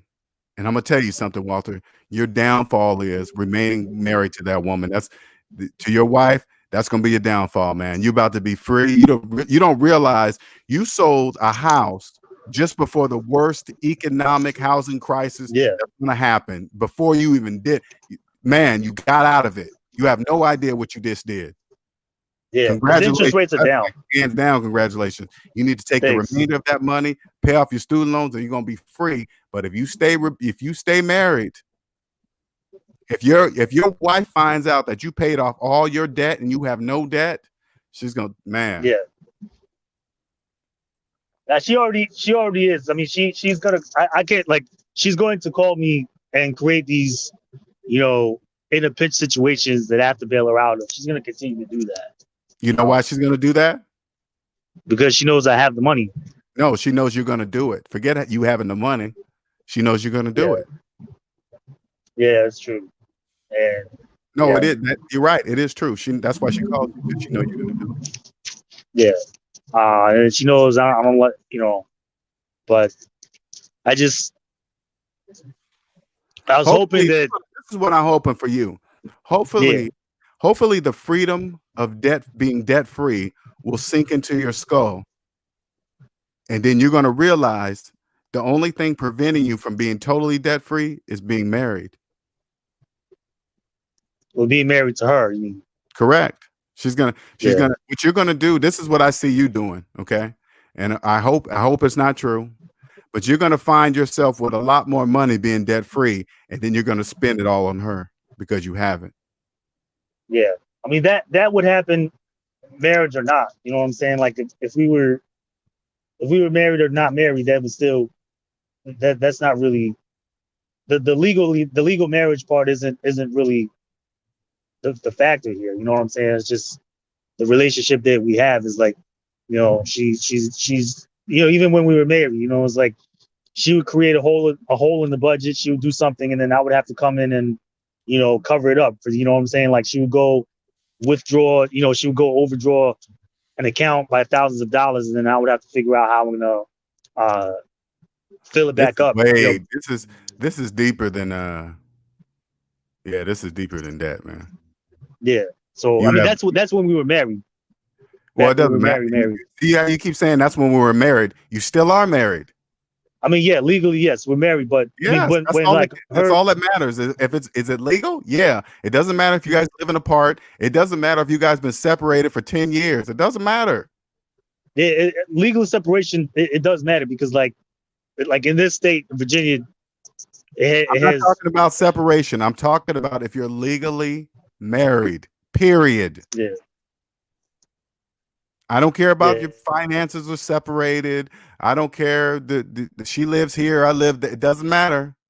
If it doesn't matter, then why don't you just get divorced? If it doesn't matter. Why? That doesn't make sense to me. If it doesn't matter, why don't you just get a legal divorce, Walter? You still there? I don't know if I lost you.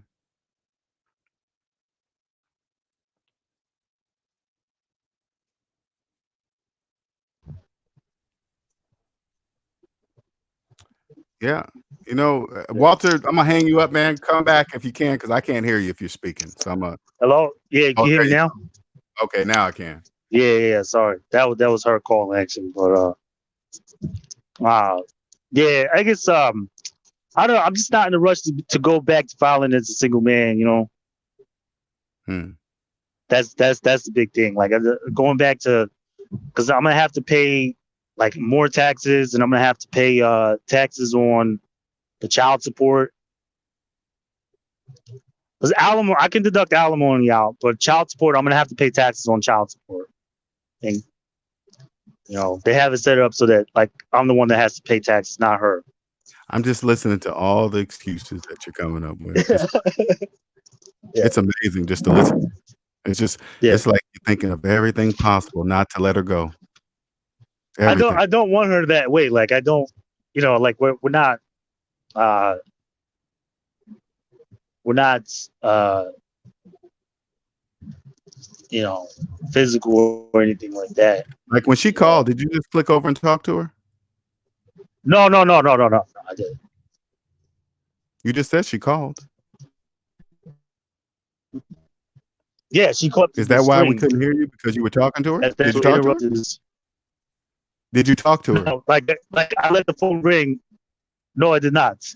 No, Oh, okay. did not. But it's just yeah, like it's just our relationship. You know what I'm saying? Yeah, what you really It's what saying? happens What when you're you, really like you saying said, is that you don't want to release that tie to her. You don't want to let it go. That's what you're really saying. You just don't know you're no, saying it's not. it.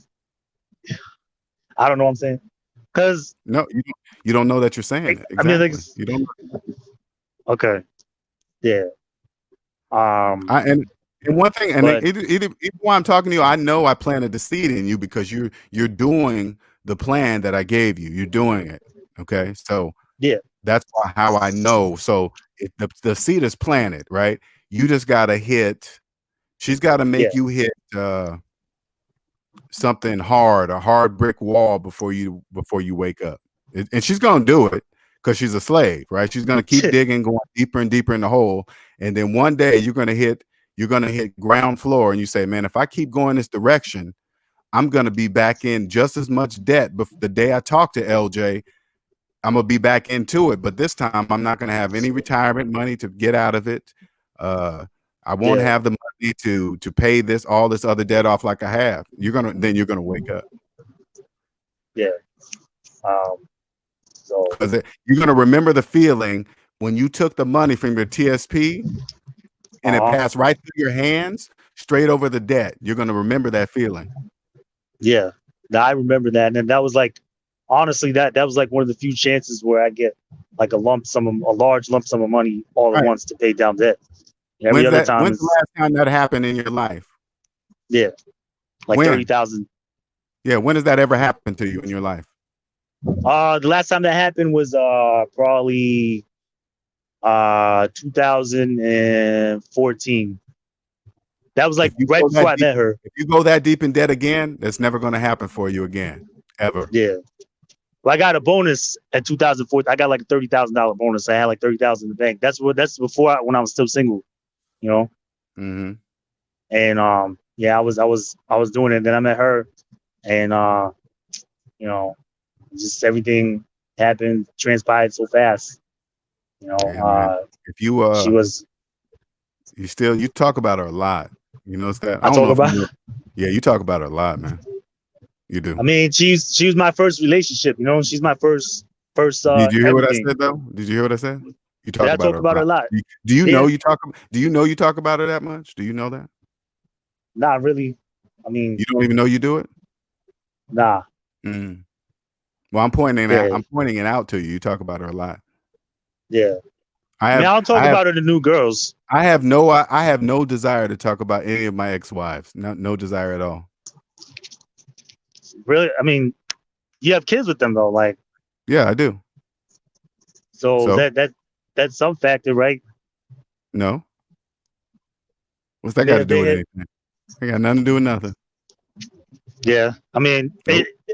it could be that yeah, you just I don't know how that would function if it was just like okay, just come over and if we were talking through lawyers and stuff like that, if we couldn't talk to each other, you know, I don't know how that would be, you know. I mean, we already did the lawyers thing, you know. Like I already had to pay for her attorneys and You guys still having sex too, huh? no, we haven't had sex in like 4 years. Let's see. Well, Hmm. no, 3 years. That's hard to believe. It's hard to believe, but Yeah, that's hard to that. believe. That's hard to believe. No, we haven't. Like she hasn't. She's got a hold. She's got it because she's got a hold on you like you guys broke up yesterday. Uh, she got a whole kid with somebody else. She got a 3-month-old with a new guy. That's even worse. You know, so it's like What's that say about you? She got a kid after she had a kid with you. So she yeah, had a kid. Okay, let me make sure I'm hearing this right. She had a kid while you guys are legally married. yeah. I mean, we were separated, so it doesn't come into like adultery and stuff like that. And plus, that's hard to prove in I'm gonna court. say But that again. I'm gonna say that again. Okay. She had a child with another man while yeah, she's legally married to you. yeah, Hmm. yeah. How does that sound when I say that to you? What's that sound like to you? Uh, I'm gonna say it one it's more time. She had another child with another man while she's legally married to you with your last name.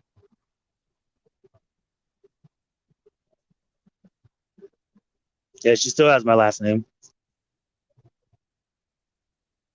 Um, yeah. I mean, it's You think that's normal? um. I mean, it's normal in It's not. okay. It's not normal. Slaves do that. That's not normal. Yeah. That should that should tell you everything you need to know about how she feels about you. Isn't What? that seems pretty clear to me? If I was if I was legally married to a woman and she had a child by another man while I was still legally married to her, that pretty much tells me that she doesn't want to be with me. I mean, that's just what it says. That's a default. That's Yeah. like that's obvious. That's like, hey, yeah, we're never going to be together. Why? Because you had a child by another man. That tells me we're never going to be together ever again. Well, she tried it. She tried you know, she tried dating this guy, and he's probably gonna be a loser. So And what? Who cares who she's dating? Who cares if the guy she's dating is a loser? Who yeah, cares? See how you see? I want you to, and this is for you, Walter. See how you care? See how you care? Don't you find that weird? See how you care? Oh, he's probably going to be a loser. Who cares if he's a loser? He's a winner. He's who? If he's the president of the United, who cares? yeah.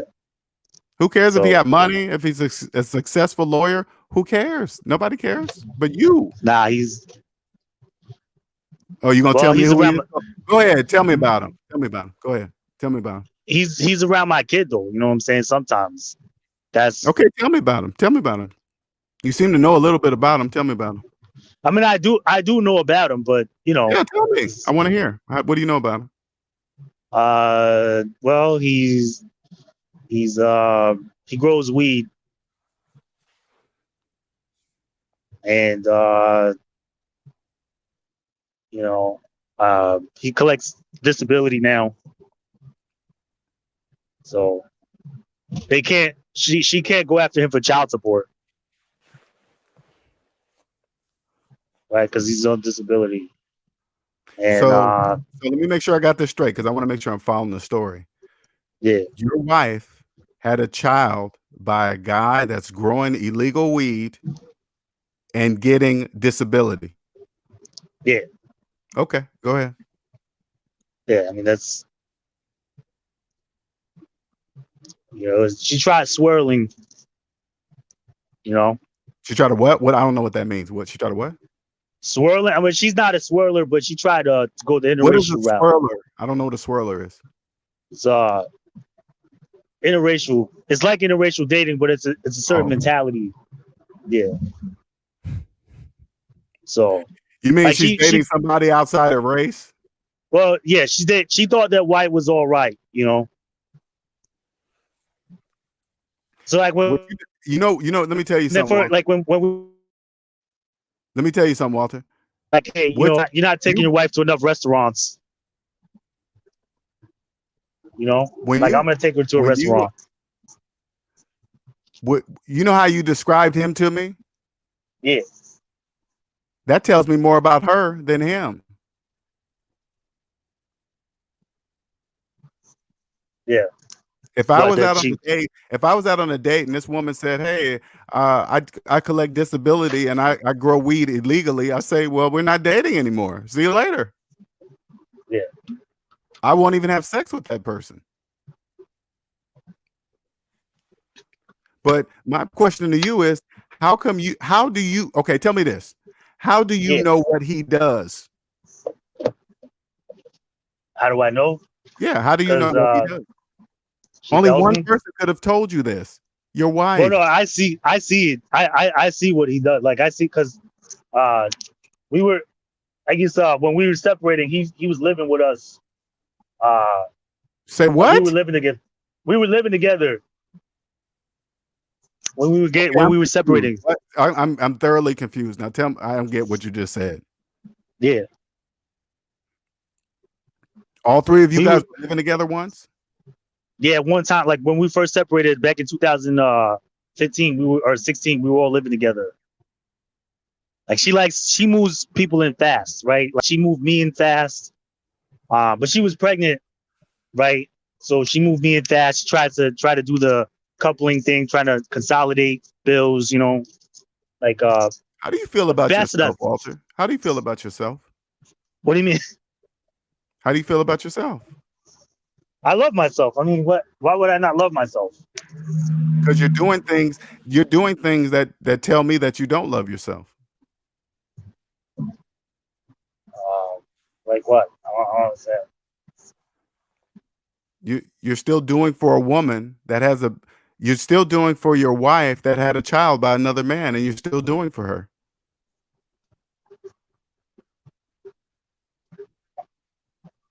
Yeah.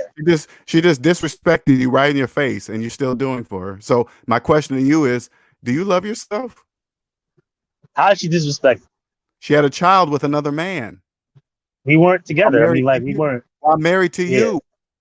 Let me say this Yeah. one more time. She had a child with another man while married to you. Yeah. So that's disrespect. Nah, we were.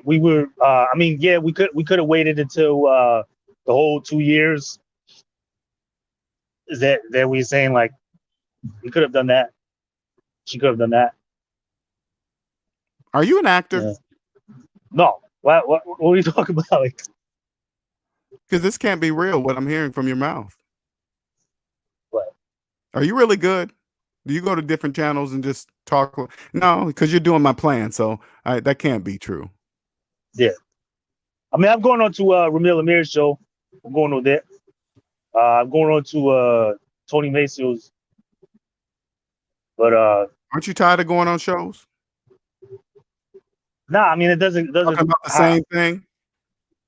I mean, a lot of times it doesn't end up hopefully not talking about everything about this. You know, like we end up like last time when I went on Ramil Amir's show, we talked about I actually talked about they were talking about real estate, right? And so I was asking them what the deal was with this guy with you remember that conversation that we had with the guy that hit me up and he wanted to do it, he was an investor, right? What do And you do when you by yourself? What do you do when you by yourself? I don't have a long time, man. Like You need to make some. I'm working No, you like need 60 hours a to week. make some alone time. You need to make Yeah. that. You need to make that. You need to make some alone time because the things that you're saying to me, Walter, you don't love yourself. You think you do, but you don't. I assure you, I love myself plenty. You don't. You're telling me you don't. You're telling me you don't love yourself. You're telling me that. Yeah. I'm telling you, I don't. Yeah. Yeah. You're literally telling me that you don't love yourself. You're telling me that. And the worst part about it, you don't even know you're telling me that.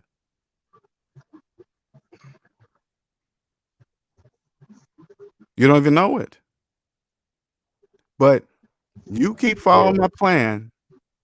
And I'm going to tell you this before it happened. If you keep doing what I'm telling you to do, you're going to wake up. And I know you're going to wake up because you're doing my plan. You're doing something that many people that I've spoken to, many plans that I've given to people, you are actually doing it.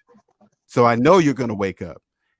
Yeah. It's just a matter of time when. I don't know when you're going to wake up, but you're going to because you don't even know what you're saying to me. So right now you are completely unconscious.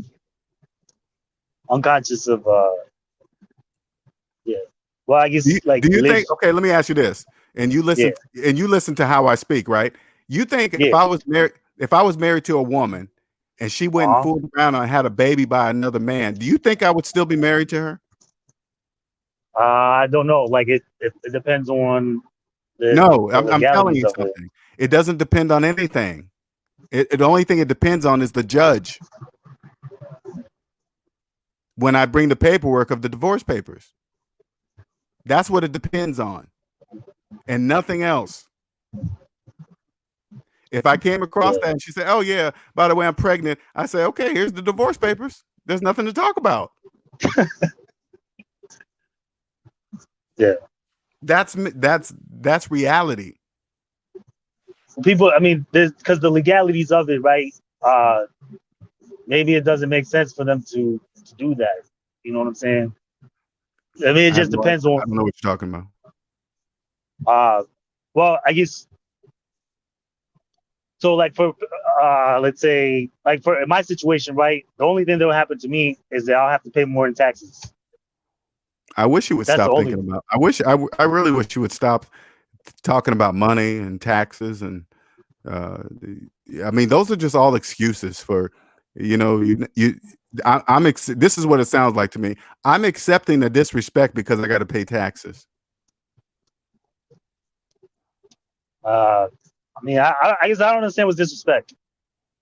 I know. I'm Yeah, telling you, I know you don't understand. That's what I'm saying to you. I know you don't. yeah, Because she had a baby while you were married and you don't understand the disrespect. So that's a problem. You don't get it. yeah. Um, See, as I'm saying it, and I want you to, I'm saying it so you'll understand these words later and you'll come back to this video and watch. You don't even understand what you're telling me. yeah, And I'm telling you that, and I even use myself as an example, and you still don't hear it. That's why I know you don't really understand it. yeah. Um, It sounds funny, like when you say, when you hear me say it'll be over, and the judge, and you just kind of laugh, ha ha ha, and there's nothing even laugh about. I'm dead serious. That's what would happen. well, because I know she's still gonna call me. She's still gonna like that's not. She's still gonna call me just as the same. Like nothing's really gonna change. It's just she can no longer call her new guy, so she's just gonna call me. You know what I'm saying? To come to the rescue. You know, her. I think she's about to count out her new guy. You know, and just kind of close him out. But she's just gonna keep calling me, and I gotta come. I gotta come bail her out. You know. I can tell she calls you and talks about her new guy with you. That's how you know all that information. Well, I see him too. Like I see what he does. No, I'm just You know what I'm saying, saying? I know she calls you and tells you about her guy. I know she calls Yeah, you and talks to you about it, and you but listen. it's not just it's not just her. Like her sister calls me about him, and I don't really care about her sister. I'm just talking about her. yeah. I She mean, calls up and hey, and she calls her husband to talk about her boyfriend. yeah. I mean Mm. her mom, like her whole family calls me. You know, they either call to ask for money or to talk about him. She calls her husband to talk about her Yeah, boyfriend. yeah. Mm. Okay. I mean, uh, yeah. Yeah. So that's about the size of it. I mean, I think if I found somebody I would want to marry, then then I'll You do it. can't. Even if you find somebody that you want to marry, you can't because you're already married. That's illegal. No, I could easily break it. Just No, like you people when they can't. come for No, the you can't because you could yeah. easily do it now. If it was so easy, you would do it now. But you think it's going to be easy later. You think it's going to get. You think see in your mind, you think it's going to get easier later, but you don't realize the longer you're married to her, the worse it is for you. You don't even know that. You don't. I mean, I'm telling you right to your face, and you don't even know it. I'm telling you, the longer you remain married to her, the worse it is for you.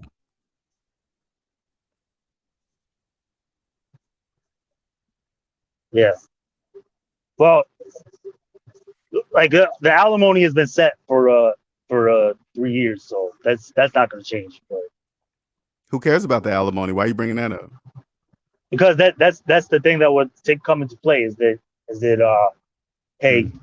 y'all have been y'all have been married 10 years, and y'all have a disparity in income, so you owe alimony, you owe 14.6 in alimony, Hmm. and then on top of that, child support. Well, that money, man, it just got you all wrapped up, huh? So again, I said that money got you all wrapped up, huh? You can't do that. Money got you paralyzed. You can't do nothing. That money paralyzes you.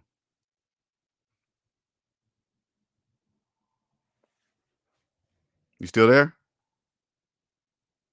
Did you click over again?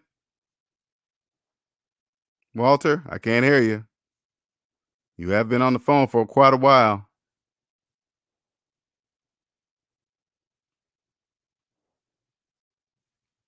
All right, man. I can't hear you.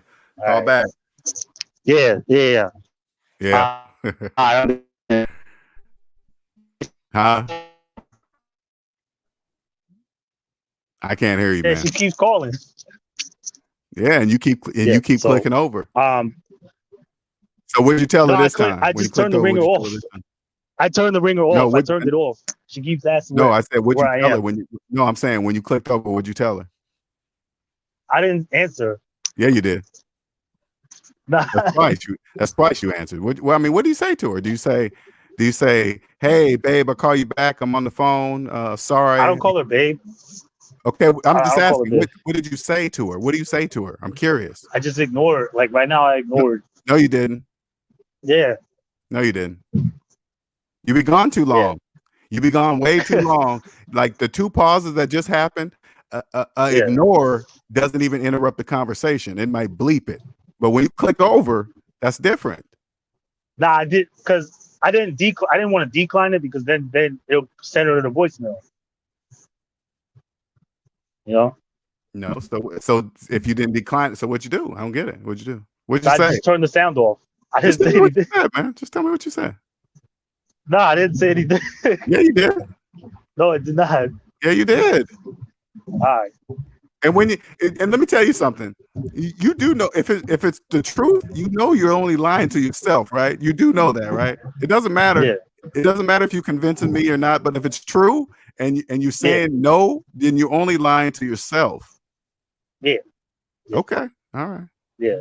But yeah. No, I'm trying to put her off, and you know, um, She she owns you. You can't put her off. She owns you. said she owns me. How she owns me? You're telling me how she owns you. You telling me. You're telling me how she owns you. You're telling I don't know this information. You're telling me. She owns you. Yeah. I mean, yeah, it's true. Let me tell you. Okay, you probably don't understand why she. Okay, let me tell you how you told me she owns you. She had a baby with another man while she's married to you.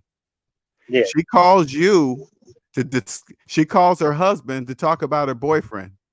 That tells me she owns you. All right. Okay.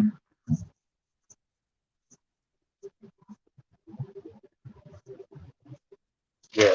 Man, she's just trying to figure out where I am. I'm telling you where you are. Yeah. You just don't believe it. Yeah. Aren't you? I mean, aren't you tired of being on channels like this talking about the same thing? Aren't you tired of that?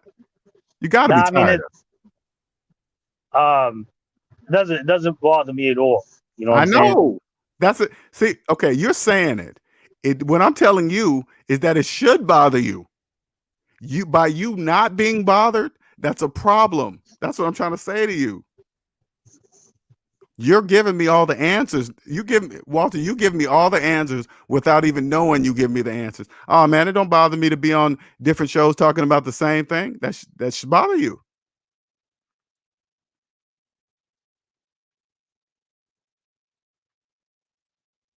Walter?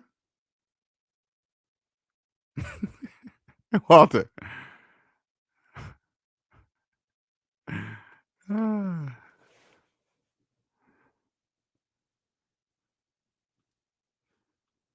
right, that's enough. That's enough. I'm starting to think he's a pro. He goes on the show. You know, so crazy. Okay, listen. If he wasn't following my plan, I wouldn't believe a word he's saying. Okay, but since he's following the financial plan that I have given him, I have to believe that he doesn't understand what he's saying. I have to believe it. Now, if I gave him a plan, he wasn't doing my plan. I think, oh, he's just running game on different channels. But I know because I'm telling you guys, he's following through with all this stuff. You know, people don't do that. I've given out a lot of plans and people don't follow nothing. They don't follow anything. I don't if I give a plan to somebody and I don't hear from them again, I know they're not doing the plan because if you've been in debt all your life, you have no idea what to do, where to go. And I'm saying right here, I have all the answers for you. And if you don't call me and ask me a question, I know you're not doing the plan. Oh, because I talked to him. I talked to him, Mama Max. I talked to him. We talk. Walter and I talk outside of this. Okay, so we talk.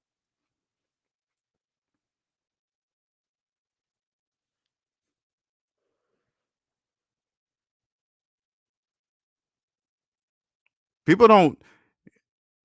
people don't really understand. I'm telling you, man, you won't what he told us just now, you won't tolerate stuff like that. That will not happen.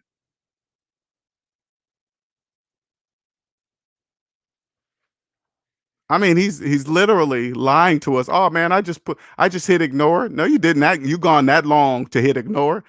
You only lying to yourself, Walter.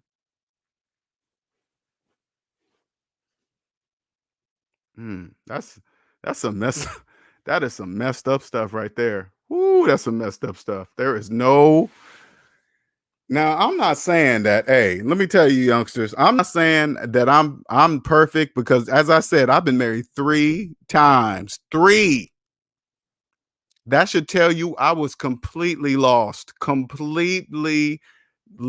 listening to the world, how a family should be. You should have this type of wife, have this type of job, have this many kids, living like this. That's all a facade. It's all a facade. It's all a facade. It's not real. None of it's real. None of it. All that stuff you're being told, how you should be living, and all this other stuff at this particular age, and all this, that's all a lie. I probably what I from what I know today, I probably would have never got married, and not because. And let me make sure you guys understand something. Not because hey, that's the better thing to do to protect yourself, so you don't get all your half your assets taken and blah blah blah, all this other stuff. They why why people don't get married. I'm saying I probably won't get married because my pool of dating people will be so small. You guys have no idea. Once you become debt free, you have no idea how small your dating pool becomes. And when it gets that small, you won't be locked to race or color or religion. You won't be locked to any of that because it will be so small.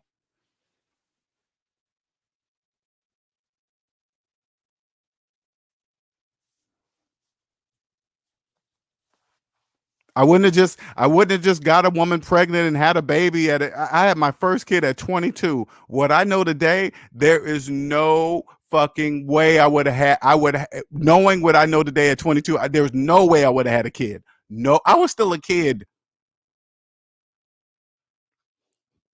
No way. A child would have been nowhere on my radar.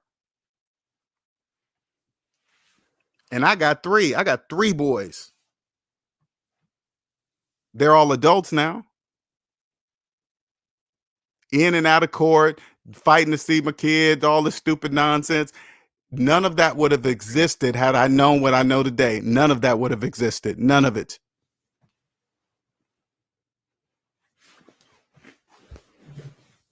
And say like I would have woke up while I was in the middle of all this court stuff and I was in debt. If I would have had got out of debt, if I would have got out of debt first, I could have paid child support a year in advance.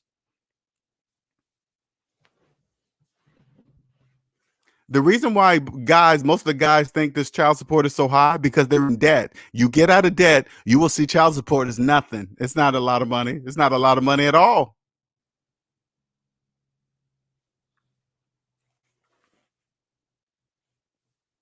Those regulations where they say, okay, if you make this amount of money, because this is what didn't make sense to me, okay? And I promise you, when I was in debt, right, and I was going through this child custody cases, child support cases, right? They always have you list all your debts, right? You got to go get a lawyer, fill all this. Okay, I need you to list out all your debts and what you have to pay for, and blah blah blah. I remember filling that out, right? And I used to say to myself, why do I have to list all my debts and stuff? It doesn't matter according to the chart. According to the chart, it says if I make this amount of money per year, this is how much I have to pay. That scale has nothing to do with my debt. It has nothing to do with debt. But yet they want you to list all your debts. It doesn't mean anything. It's just formalities. It doesn't change the amount of debt you're going to be paying.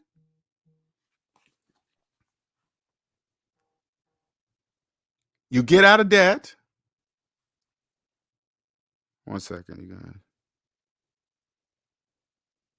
You get out of debt and you will see child support is nothing. It's nothing.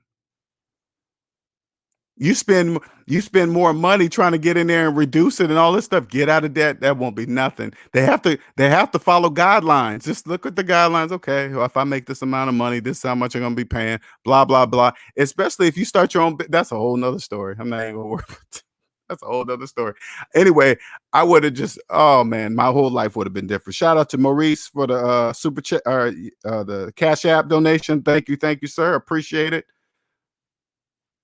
Oh, okay. Okay. That's your YouTube name. Okay. Shout out to Maurice. Thank you, sir. Appreciate it.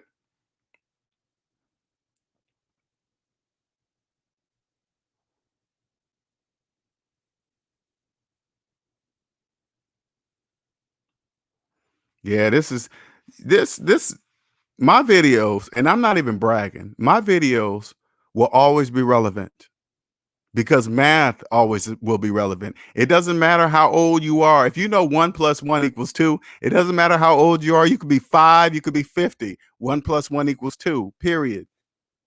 And math will never change. That's a fact. I tell you guys, have a business so you can touch the money first. Exactly. Once you are wealthy, you will see how inexpensive it is. Yes. Better yet than that, undergrounds, become debt free, get to zero, and you will see how inexpensive life is. You don't even have to be wealthy. All you got to do is get to zero. That's it. Just get to zero. My youngest son is 25.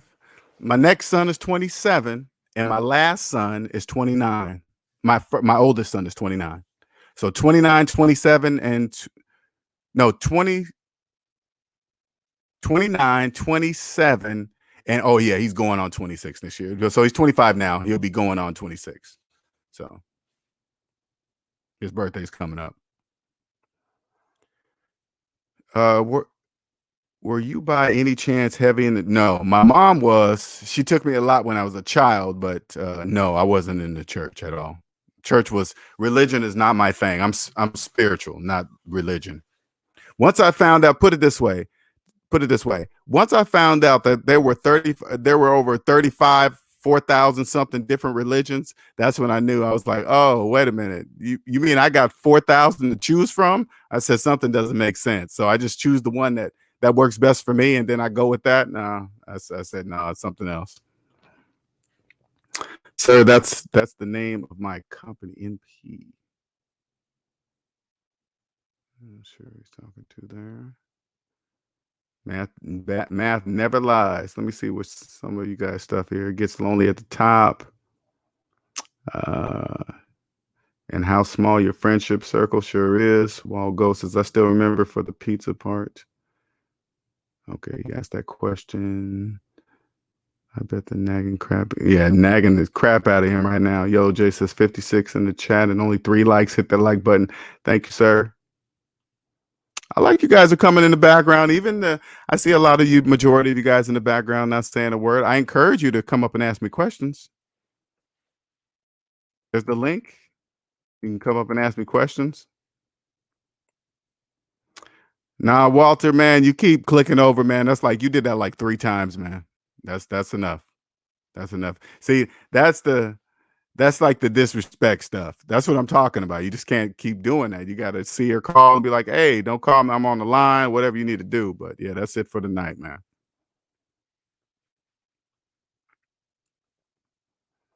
Walter is planning the future without his wife while planning the future with his wife and her future baby daddies. Crazy, man. Sometimes stories like that is really just unbelievable to me. Yeah. 3 times for sure. 3 times. Yeah. I have to make sure I tell people that because so crazy. People trip on, oh my God, married 3 times, but it's no different than a relationship. It's just those 3 times are just legal. Though a person could have many relationships right throughout their life, right? But people don't really count those, but they just count marriages because it's a legal thing or something. It's just it's just funny. It is funny. LJ, but you have wisdom now. He should have been taking notes. Yeah, should be taking notes. That's cool.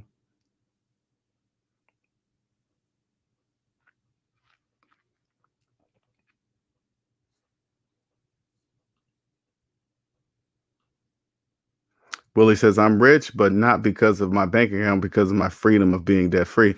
He's rich because he owns the time in his life. And millions of people, I want you guys to understand something.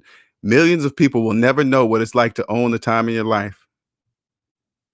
If you put it this way, if you if you have a job and you work in 5 days, say like there's 7 days a week. Let's just make it really simple. There's 7 days in a week and your job owns five of them and you only own two, by default, that should tell you that your job owns more of the time in your life than you. You see what I'm saying? That means by default. And if you work more, and I'm just talking 5 days a week, 40.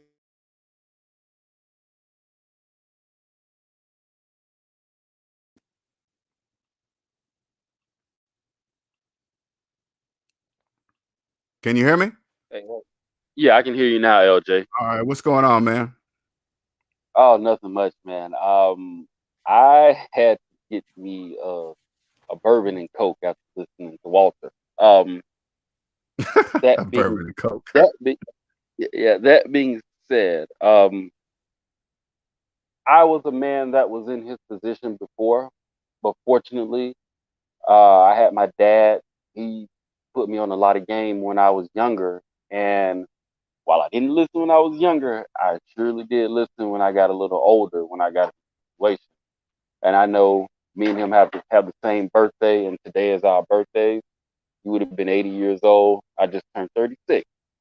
That being said, I think that this guy still loves her, and what he doesn't see is that she's putting a drain on him financially a lot.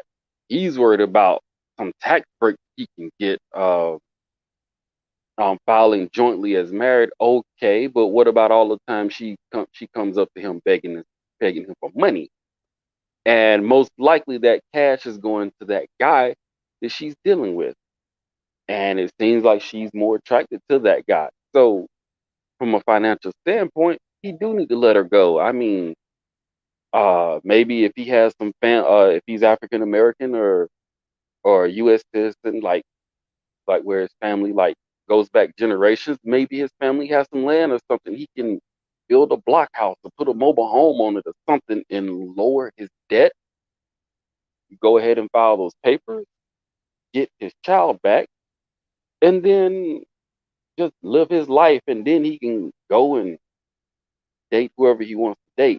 But honestly, he need to fully get his mind right. I mean, he's already talking to you, which is a great thing, but at the same time, he's worried about, oh, like, I guess he still likes the girl, honestly, and that's Well, sad because he has a version of love that he thinks love is. Like everybody, you got to remember, love means many things to different people, hmm right? Love is, you hear the word love and people don't really understand. People don't really stop to say to somebody, "Wait a minute, what does love mean to you?" exactly, They don't know to ask that question. So, yes, that's true. That is true. yeah, and like I said, I've been in that before, but I was like in my early to mid 20s, and a young lady that I was dating, thank God I didn't get her pregnant, Mhm. but we was dealing with each other, and I kind of felt like he felt, and it's like, oh my God, no Me girl too. can talk to me, and it's like, and then you have to come to the realization, like, yo, he doesn't really care about you, and she's disrespecting you, and she's taking your money.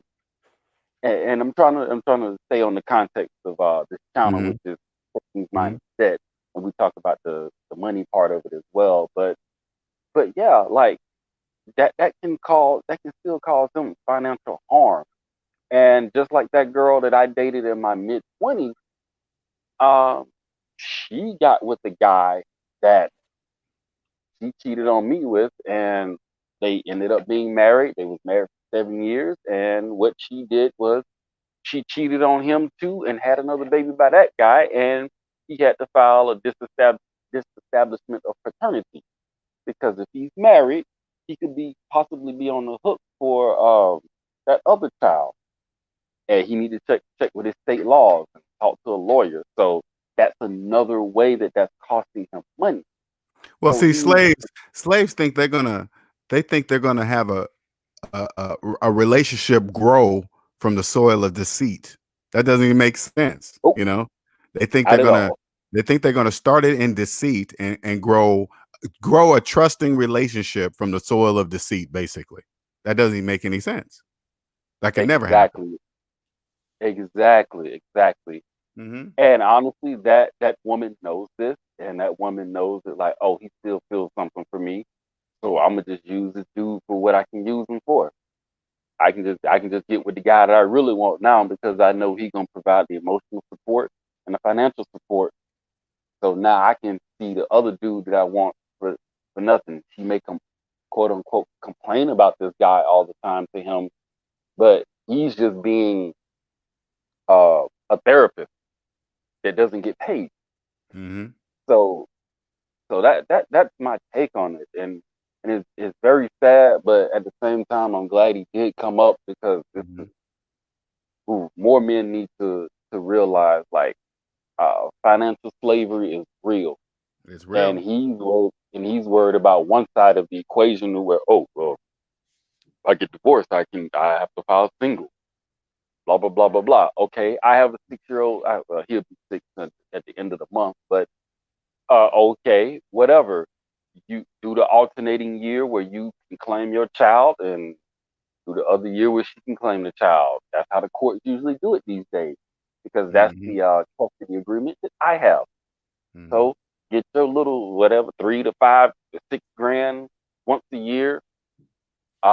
Stay out of debt and keep it moving with your life. And like you said, when you're debt free, things like lawyer fees, child support, if they do come up, it'll be a minor annoyance, but Yeah. it's not like, oh my God, oh my God, oh my God, what am I going to do? It's more like, man, dang, I, Well, when you get I out want to of do something. like when I think about it, if I was with the mindset I had today back when I was wrapped up in all that custody stuff, if I had got out of Hmm. debt, I would have had a Hmm. and I knew I was dealing with a baby's mama the way I was dealing with. I could Hmm. afford to have a lawyer on standby. So whenever she popped up with something, I could just forward it to my lawyer. I wouldn't have to get the money together, Hmm. start looking for a lawyer. I would just have one on standby. I have a really good one on standby and say, oh, okay, she sent me some paperwork. He would just say, okay, send it to me. Cool, be done. Take care of it. That's it. Exactly, exactly. And Mhm. like, I'm almost to that point now myself because like I was in a how long did we fight? Me and my ex have been fighting since 2016, Mhm. and I got majority custody of my son, and it was a lot of pain. But uh, once once I started to get more things debt free, because we talked before, because I moved back into the house that my dad gave to me in the land because nobody wanted it, and I just reinvested it in the house and the land. And with that, and then me and you spoke before. We spoke about the car that I had before. Let it go, and I showed everybody in the Discord server. Oh, here's my other car. It was 1 year older than the current car that I had that I was making payments on, and it runs fine, and it was cheaper. I walked into the dealership, paid the cash, went on about my business, and with dating, like I was saying earlier in the chat, like for me, like I've gone out on dates with women, and a lot of them look at me funny. We're like, "What? You live way out there in the country?" Yeah, I don't pay no rent. I don't have any mortgage, and this car is paid off, so I don't have any bills. Why you want to be in the city trying to keep up with the Joneses? Hey, you do your thing. And then when I can be on the beach or something when I want to be, I'm good. But Well, I hope you're not but explaining that because that's you don't have to explain that. If you feel that you have to explain that to any woman on a date, that's not the woman for you. no, that's true. That's true. One woman I was talking some of Dave Ramsey's points about, and at the end of the date, she was basically saying, "You listen to too many people." and you don't have your own ideas. I'm like, oh, okay. Well, all right then. Well, good See talking you to you. later. Nice talking to you. Bye. Click. Exactly, That's it. exactly, That's exactly, it. No explaining. exactly, I don't explain myself to slaves. I don't. exactly. And I know before with when I was saying in the chat where You me and my gotta, ex you know what fell you out. gotta do? You gotta learn to see slaves when you need them, when you need to see them. Oh yeah, Yeah. definitely. Hmm. Because not a what I've noticed is this, like what you're talking about is what my dad was doing before he died. Hmm. Now when my dad was younger, he didn't do that. But when he got older, he was like, well, I'm on a fixed income. I can't be doing that no more. XYZ. But then I started listening to you, Dave Ramsey, and then I was like, oh, now I was like, how my dad was doing before he died. That's what you guys are talking about. Pay cash for your car. Don't have no car note. Uh, don't have a house note or a very low one if you can. Things like that. And you have more money to play with and do more things. And that's what I wanted to tell my ex because before we broke up, my dad had cancer and he was about to die. And he said, son, I can't do nothing with this land or this house. I'm sick. You got a child. Why don't y'all come out here, get the house, put 10 grand in it to fix it up, and the rest of that money is yours. And I told her about it. She was like, no, she didn't want to do that. But she did want us to get a mortgage that was for at least $250,000 and pay that. But I wasn't feeling that. And that's why I said in the chat earlier, like, hey, let's save this money because we were pulling in together about 65 grand a year Hmm. combined. And with no rent or mortgage, you could save so much money. But Well, see, if you have to explain, and she actually did you a favor, and of course it hurts, but she actually oh did you a yeah, favor, and now that you're free, when you go out on dates, man, you don't explain yourself. You know, if they say, "Oh, why you living out there?" Okay, that's all I need to know. You don't need to tell me anything else because I'm not going to exactly. No, explain you're it to right. you. You're right. You're right. Mhm. Because if a woman does really like you, she'll be like, oh, okay, well, whatever. Like, I still like you. What's up? Like, if a woman, Once you're debt free, sex, not even sex rules you anymore. Not even sex. It doesn't even rule. It doesn't even rule you. that's true. That's true. Because when you do change your mindset, you think Yeah, about things from a different point of view. And totally different. when, yeah, and once you do that, like you said, you Sex look at the sex people ain't the that the main objective anymore. It's not there anymore. I mean, it's there, but you control it. Sex doesn't control you. It doesn't Sex doesn't control me the way it used to when I was a young man. exactly, exactly. And Mhm. sometimes too, I think that has to do with like, okay, we want to get some more, and it's just like we got to go. Oh, I want to get some, I want to get some. But then once That's a in real life, mindset. That was programmed yeah, into us that men just do that. That's what we do. We want to get some different coochie and all this other. That's a program. You don't mhm. have to do any of that. That's not true. Yeah, no, I see you. I see your point, LJ. I totally see Yeah. your point with that because Mhm. it is pushing us. Oh, well, you're getting older, your hormones are racing, and you Right. just want to get some. And Mhm. then some people is like, yeah, no, I want to get some too, but at the same time, I'm not stupid. Right. So I You got to totally do see none where of that. you're coming from. Exactly, exactly. Like But if I could LJ, go, if my mindset now, if I could go back when I was a young man and my friend, hey man, you got to hit that. I would have just said, no, I'm not. They would have said, like, why not? Because I don't want to. Period. That's what I would have said. yeah, because honestly, like I saw my personal Facebook to where there was some women actually comparing how much they get from their exes off of child support. Hmm. One one was complaining about, oh well, I only get $37, and then some men was like, well, where does he do that at? Because I paid $960, and it's like, Exactly. wow, Comparing them yeah, like like it's something to compare. yeah, yeah, Yeah. that totally tripped me out. I'm like, what?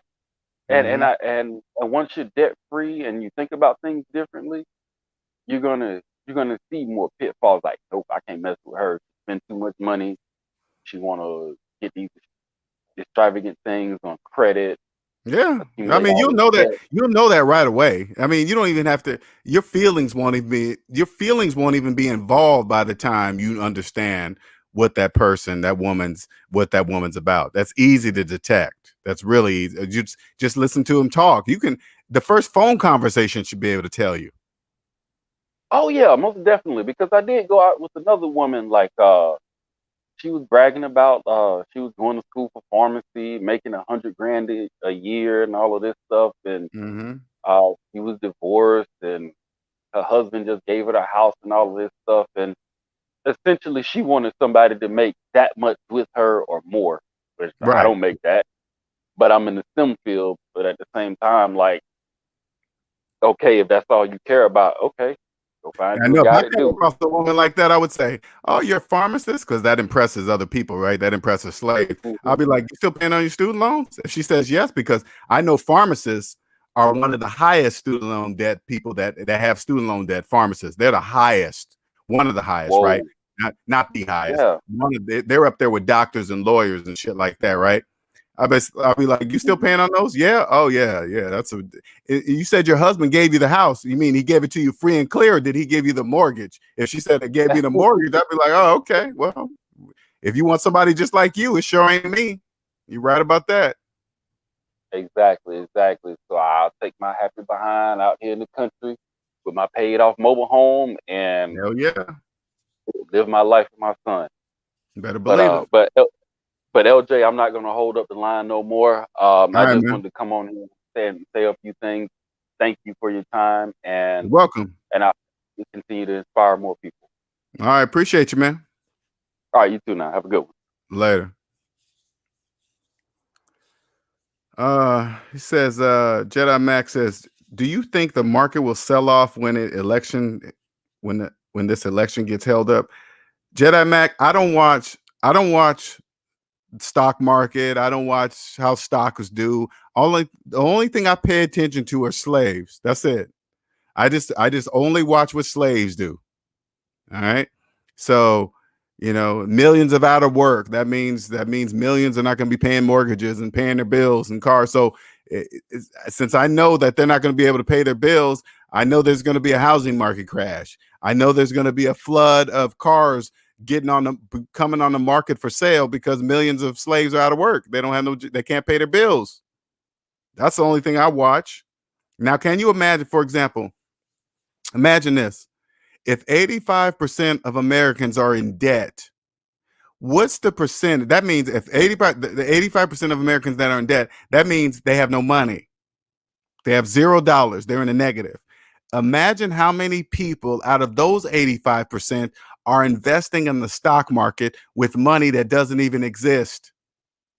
So if they're investing with the stock into the stock market with money doesn't exist, well, what's the percentage of real money that you think is in the stock market? Only the people that understand money. That understand that what real money is in, because investing implies, the very word investing means that you're investing with extra money. If you're in the negative, that means you have no extra money to invest in anything outside yourself. So I don't pay attention to the stock market. That's all made up. Thank you, Quentin. Appreciate it. That legal can keep you in debt. Sure can keep you in debt. Married to the wrong person. Marriage is expensive, man. That's a big bill. That is bad manners, maybe even rude, hopping on the panel, then taking calls. Exactly. Just Walter's soul tied to his. Yeah, that's true. Underground says, this pandemic helped me wise up when it comes to finances. This helped a lot of people. A lot of people, a lot of people panicked, and a lot of people woke up. Working remotely helps help me save up. That way, I later invest my money I quit when I make enough to quit. Okay. Rainy Woman says, that is a question that I asked. Love means different things to different people, and the capabilities are not the same either. Sure, right? Yeah, I mean, in my relationships, I never knew to ask the question, I never asked another person, what is love to you? We assume once we hear a word, we all assume the same meaning, and that's not true. In the like for example, what I just said, the word investing.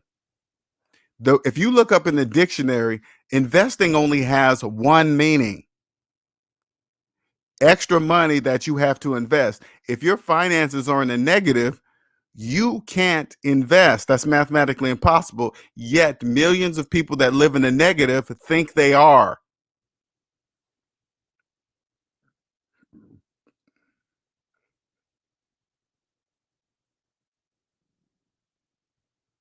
Underground says, I would love to live in the countryside. The city is just too much. Yeah, I love where I live. I don't live in the city no more. I grew up in Seattle. And as I started to evolve more and more, the city was just too much for me. And you know what? You know why it is? This is how I know now. That's where the concentration of jobs are. All the people that have jobs, that need jobs, that need them, they're concentrated. If slaves knew, like, if you have a job right now and you can't walk up to your boss and say I quit, that means you need it. There's a reason why you need it, because you're in debt. You're making car payments, credit card payments, mortgage payments, all the stuff that you don't even have to have. You just believe you have to have.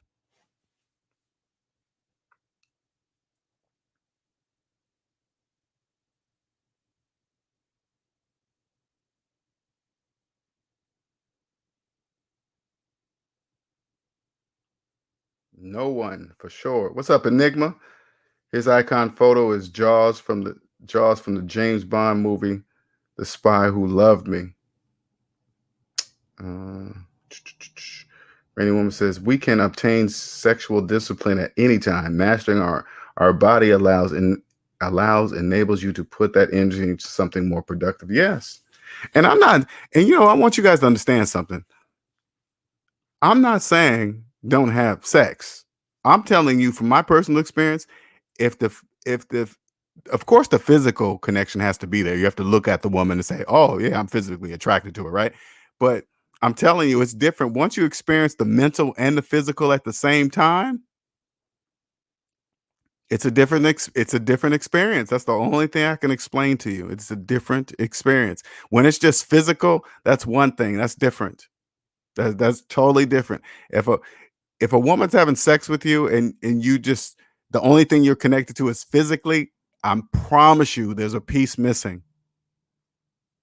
Don't think, say like two men are having sex with the same woman. If she's physically and mentally attracted to one, but just physically attracted to another, I guarantee you the sex is different for both men. Guaranteed. It's not the same. It won't be the same. Guarantee you, I promise you, it won't be the same. It's not the same. I notice people that live in big cities eventually go to more suburban or rural areas when they're older. You know, that could be two reasons, okay? People move out of the city for maybe some for peace and some because they can't afford to live closer in the city. So they move out in the suburbs. So there's two kind of people that live out there, the people that want to live out there and the people that have to live out there because they can't afford anything else. So like for example, if you are willing to take a job that's like 30 to 40 miles away from where you live, do you know how much time you're going to be spending in your car to get to a place that you probably don't even want to go to? How much time you got to spend? I mean, it counts on the time you open your eyes in bed, because all that time until you walk through the doors at work, all that time you're not getting paid for that time, and you have to do it to get to work, and they're not paying you to get to work. They're paying you while you're at work. But so all that time that you need to get from the when you wake up, because you're not getting up on your own, you're getting up because you got to go to work. All that time is free that you don't even own, and you're not even being paid for it. Same thing when it's time to go home. Traffic at home to get it's the same thing. If you're dating somebody and you remember, if you both get together and you're both working 40 plus hours a week, you're not going to see each other no matter how nice your house is, no matter how nice your cars are, no matter how much you portray on social media sites. It doesn't matter. It doesn't matter. You're not even going to be seeing each other. Who cares? How do you think these work relationships get started? They see, if the job owns more of the time than you do, of course a natural relationship is going to happen, especially if you're having problems at home. You're seeing the person at work, but see, the people that meet that get together while they're at work, they don't really know why they're compatible. They're compatible because they're both there 40 plus hours a week. They're at their job more than they're at home. Oh, this person at work, they understand me. Of course they understand you, because you guys are both alike. You guys are working 40 plus hours a week at work because you have to. You think people go to work and spend 40 plus hours a week at work because they want to? No, they do it because they have to.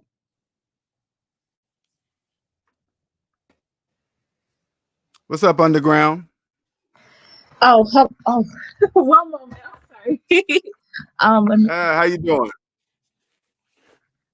doing okay. Can you Can you hear me okay? I can. I'm just making sure all the audio's going. Okay, All yeah, right. you going in and out. So make sure your audio is all right. Okay. All right. All right. One moment. Uh-huh. Okay. All right. You can hear me clear, right? Yeah, I can hear you. You Go can hear ahead. me. Hmm. Okay. So I live in a city, and I'm in a position right now where I feel like, based on what you mentioned about how basically the job owns you more than you do yourself, and that's exactly where I'm at right now, pre-pandemic and um, since the pandemic. And I felt like, man, since everything that happened and all the businesses were closed, and it kind of made it feel like it was impossible to just uh, reach my goals and fulfill my destiny, if you will, because of what happened. And it was so hard for me to just up and leave, and because I didn't have another, I guess I didn't have other skills to cultivate, and I just I just settled because of that.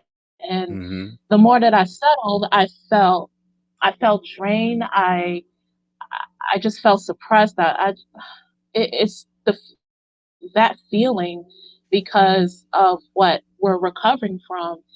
It just, I feel stifled, and I mean, I'm working on getting debt free and all, and building up my credit. Like, I'm over 50% there, not fully, but I am trying to get myself there. And I just want to be able to have that confidence where it's just like, you know what, I'm not tolerating this. The new year's about to come in, election just passed, people are speculating that a recession is about to come in.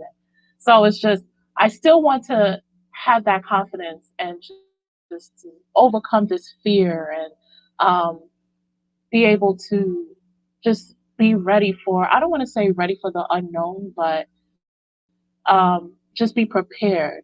So, because the more time that I'm spending with what I do with my work and dealing with COVID-19, with the patients and everything else, it's just so mind-boggling, because I'm dealing with these so-called professionals, these so-called medical professionals that are really not competent. And it's just, and I feel like I'm a babysitter for these so-called professionals when they're not really giving me my just deserves. And every single day I have to wake up to this and stifle myself because of the condition that we're just now recovering from. So I don't want to have to feel like I'm in a position, man, oh, I got to do this because of bills. It can't be just about bills. It has to be something more. So I'm just kind of, I guess, at this crossroads roads right now. But I am trying to just elevate from that. So that's just where I'm at right now. It's just in a very draining situation where it's just I'm just ready to just throw in a towel and just go into the next chapter of my life. Well, let me tell you something. What you're feeling, I was there. Okay. So there, you got to make sure you look at it the correct way, because when you're in it, you can't really see it. Okay. Fear is not, I know we've been taught that when fear comes into our life, it gives us anxiety. It makes us want to run. Uh, we're scared of it. No, fear is not to be ran from. It's there to tell you something. That's why it's so loud.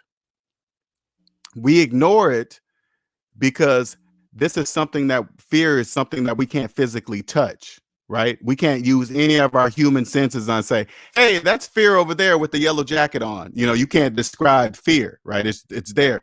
Well, fear is there. I know this because every time I turn and face it, it's there. Every time fear comes into my life, I turn around and say, why are you here? What are you here to show me? It's always here to show me something. So that feeling that you're feeling is that it's real, because or else you wouldn't feel it. If it wasn't real, you wouldn't feel it. If it didn't exist, it's there to tell you something. It's there to tell you that it's time for a change. You want something more. It's something that you want that you're not getting in your current life situation right now. This whole situation that's going on around us right now, I only pay attention to it because I have to. It's in the news. But when I turn off the TV and the internet, I really don't. I don't experience what's going on around in the world right now. I don't even pay attention to it. It's not Tune out. once you change your life, get out of debt first. Okay. There's the one thing I can tell you right now. The reason why you can't live the life that you know you want to live, that you can feel inside of you, because your financial foundation is not there. You've probably been living below zero your entire life, in the negative, without even knowing it, because everybody around you is doing the same thing. That's the thing. That's what's preventing you from saying, you know what? I don't like this job. I quit. I don't like where I live. I'm gonna move. That's what's holding you up. That feeling inside of you is real, because I had the same thing. I didn't have anybody to ask. I didn't have anybody that actually did something to change it. So I had to do it myself. So now, because it takes some big balls to quit a job, to quit a job that you put in years and time and got probably climbed the corporate ladder, blah, blah, blah, to say, I quit. I don't care about all that stuff. That takes big balls. Get out of debt and you'll do it. You will turn every time fear comes in your life, because it comes in many forms. Okay. It comes, but first you got to recognize it, that it's here. But because it gives you anxiety, it makes you stress. It lets you know that it's here. It does everything to get your attention. And then you just got to turn around and say, okay, tell me, why are you here? And it'll tell you.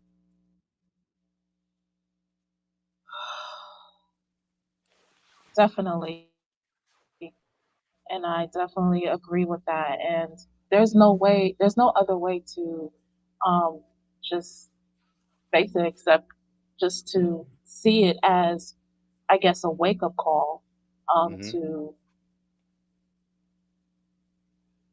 do what you are meant to do, or just, it's time to get some other skills and things of that nature. So, I mean, I will say during the pandemic, um, I guess the what I thought was fear was when they were this close to laying us off.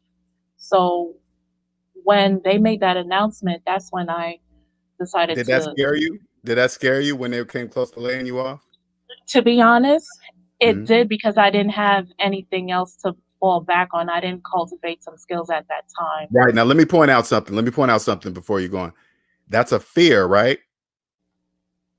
Uh, Okay. to me, I interpret it as that. Yes. Right, right. That's what I mean. That fear. So I'm telling you that fear would say, "Hey, does this scare you?" That's what fear saying. Does this scare you? You turn to it and say, "Yeah, that scares me to get laid off." Fear says, "Okay, you want to know how to change that? I'm here to tell you how to change it." So that never happens to you again, because once you get out of debt and you get a job, first of all, you're only going to work at places you like. And if you're working there and they say, "Hey, it's time to, we're going to lay some people off," you'll say, "Oh, okay, whatever." You won't care. Just let me know when it's my turn. Exactly. You Exactly. won't care. And knowing exactly, and knowing what I know now, to be honest, I Mhm. wouldn't care if they did decide to lay me off, because now I've got my now I've started practicing doing other things, and I see some success on it. What is And it? What is it that you would love to do, even if it was, if even if you did it for free? What is it that you would love to do that you would damn near do for free if you could? to be honest, I would Mhm. like to get into textile design. And you would do that. Yeah, You would do that for free, right? yeah, it's like candy to me. Yeah, See what I'm saying? So whatever that is, you figure out how to make that happen. Because w- I can tell you this: if you figured out a way to do what you love for free, the people around you will know you are an expert at it because you love it, and they will pay you accordingly because they would know that this person that's going to do this textiling, whatever that does for people, they're going to say, "I know this person's good because they love it. They're not doing it because they have to do it." That's the right. difference. Yeah, That's the difference between somebody doing what you love, but they hate doing it, but they got to stay there because they need the money, versus somebody doing it because they love doing it.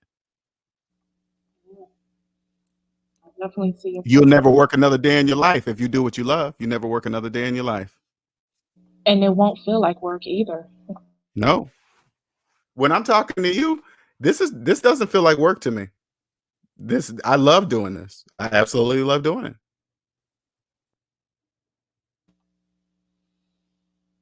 To help you because fear stands for false evidence appearing real. That's what it stands for. So whenever I hear fear, that's what I think in my mind. That's the definition of fear to me. It's not real. It's just there to tell you something. Hey, why is this blocking my way to get over here? Oh, because this is why. And then it'll show me. Oh, okay. Thank you for showing me that. That's why I couldn't go left instead of right or whatever. See, I definitely see. You're Uh, already talking right. You're already saying things in the chat to me. I don't know if you notice or not, but you're saying things that slaves don't say. yeah, and they shame you when you And they when I shame you. they shame Right. you, and what I Right. noticed is that people, high level people or high vibration people, and if they Hmm. happen to have friends with low vibration, they feel, I guess, forced to stoop to their level because that's their homegirl or that's their homeboy. So they kind of mask off, and I guess pretend to have those same traits with them instead of holding them accountable, because they don't want to lose whatever relationship that they have with them. But these people, they're not there for you. And when you are high vibration and um, you continue to aspire to do more things and be better and everything. And it gets lonely. It's like, oh, they'll think that, oh, you think you're better than me. Oh, why you doing this? And oh, you're not gonna look out for me. Oh, but I've been there for you. Blah blah blah. Well, Well, see, as you tell me this story, as I'm listening to you, high vibration, low vibration, those people have no idea what you're talking about. I call that alien speak. Okay, that's when you become an alien and you start to become comfortable talking like that, right? You can't talk like that amongst them. They don't understand what you're saying. You're gonna get to a point to where you're not gonna care how they feel about it. right? You won't care how they, oh, you think you're better than me, you think you're above me. You'll start ignoring it. You won't care what slaves think. I don't care when they say that to me, I don't care what they think. And I'll tell them, I Yep. don't care what you think. I don't care what you think. They'll say, why? I'll say, because you're a slave. I don't care what slaves think. Yeah. And as Hmm. screen learning would say, he would say, the smaller your bubble, the smaller your trouble. Yes. So Oh, it I gets like that. lonely at I like yeah. that. I So like that. yeah. So yeah, it really does get lonely at the top because it's like, damn, like, but sometimes you have to just make that sacrifice, and it's just, well, I mean, you being around me and you're not being in the same pace, it's like you're causing a liability. So it's just I gotta cut you off and stuff. And it's not And even lonely. people They're commencing. They're mixing loneliness with solitude. Solitude is lovely. It's lovely. It's not lonely. It's lovely. right, yeah, solitude, yeah, yeah. Solitude. They're just mhm. Oh, go ahead. Go ahead. Yeah, like they come in packs. So it's just they feel like they feel like they need a whole crowd to, I guess, fight their battles instead of fighting it alone and all, because they just don't have, I guess, the gall to just, like you said, to face the fear. And they Mhm. just, they just feel like I need this person, I need that person and all because I Mhm. can't do it. Yes, you Well, can that's do this. called, you know It's what that just is? That's called cognitive dissonance, right? When you tell them stuff that's in your mind, that the goal you're trying to reach, you're asking them to change their world of what they've been taught. And that's a huge, like, how old are you now, if you don't mind me asking? I'm 31 going on 32 this year. Oh God, you're so young. Okay. All right. Yeah. Yeah, but that's a good thing. That's a good thing for you to be even thinking like this at 30, 31 years old. You're way ahead of the game. All right, you're way ahead of the game. I promise you. And right now, it bothers you to hear their responses. Oh, you think you're better than us? Who are you? Who are you to tell me? After a while, you'll get over that kind of stuff. They're more mad at themselves because you're asking them to change their world, And I right? go through that. Yeah. Yeah. You And continue. I'm sorry. No, go ahead, go ahead, go ahead. I talk a lot. Go ahead.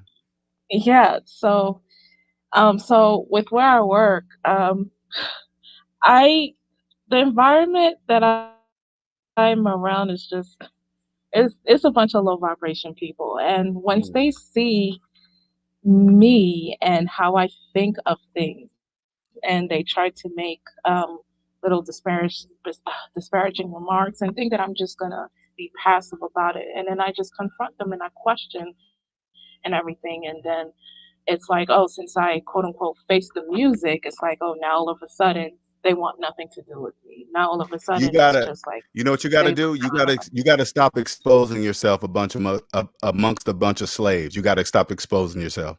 You gotta stop letting them know that you're an alien. All right. So you got to just when you if you're there specifically to make money and pay off your debt, do that. But if you want to mix amongst them, you just gotta mix in with them. Go out to lunch, uh, talk about stuff on TV. You hope they get rid of student loans. You just talk about all the stuff slaves talk about, so you just fit in, so you just get along. Just don't get on conversations about finances and goals and stuff like that. You can't, because their only goal is to climb the corporate ladder, but yours is much bigger than that. Yours is not to even be there at all. Okay. Period. Yeah, Yeah, but you'll grow to be strong enough to totally ignore the thoughts of slaves, and you'll tell them to their face, I don't care what you think. exactly. And Hmm.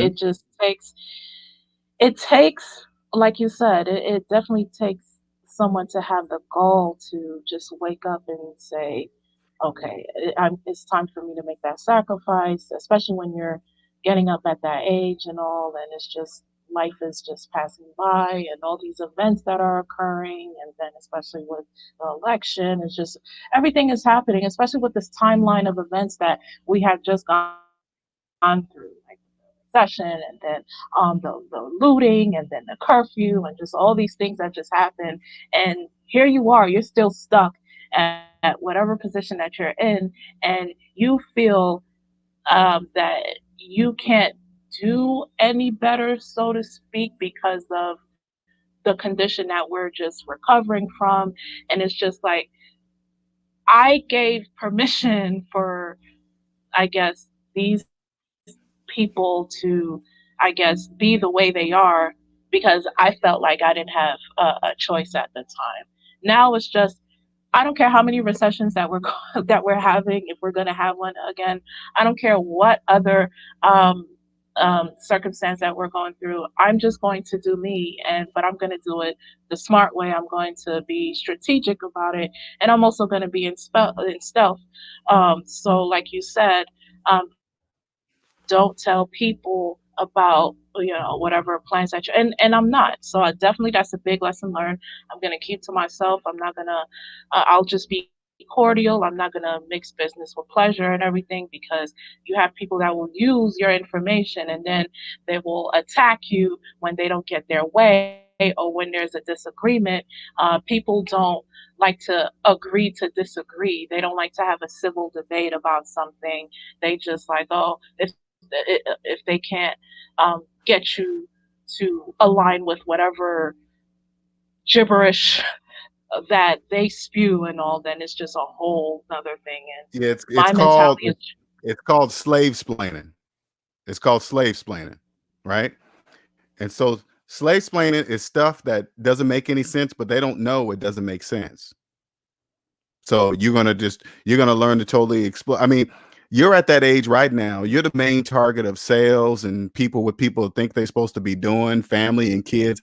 I mean, you're gonna save yourself so much unnecessary heartache with relationships, uh financial. You won't be bothered. You won't be in the courts with child custody cases and divorce lawyers and all that stuff. None of that will be part of your life for what you're learning right now. All you got to do is get out of debt. And the number one rule, I put it like this, and I'm not even asking how much debt you're in. I say like this: if you add up all your debt and you don't think you can pay that off in 10 years, pay it completely off within 10 years, I'd file Chapter 7 bankruptcy today. I'd file it today. Chapter 7 bankruptcy would free you if you couldn't pay your, because the reason why I say 10 years, because Chapter 7 stays on your credit report for 10 years. You could change your whole life today and go the direction that you want legally.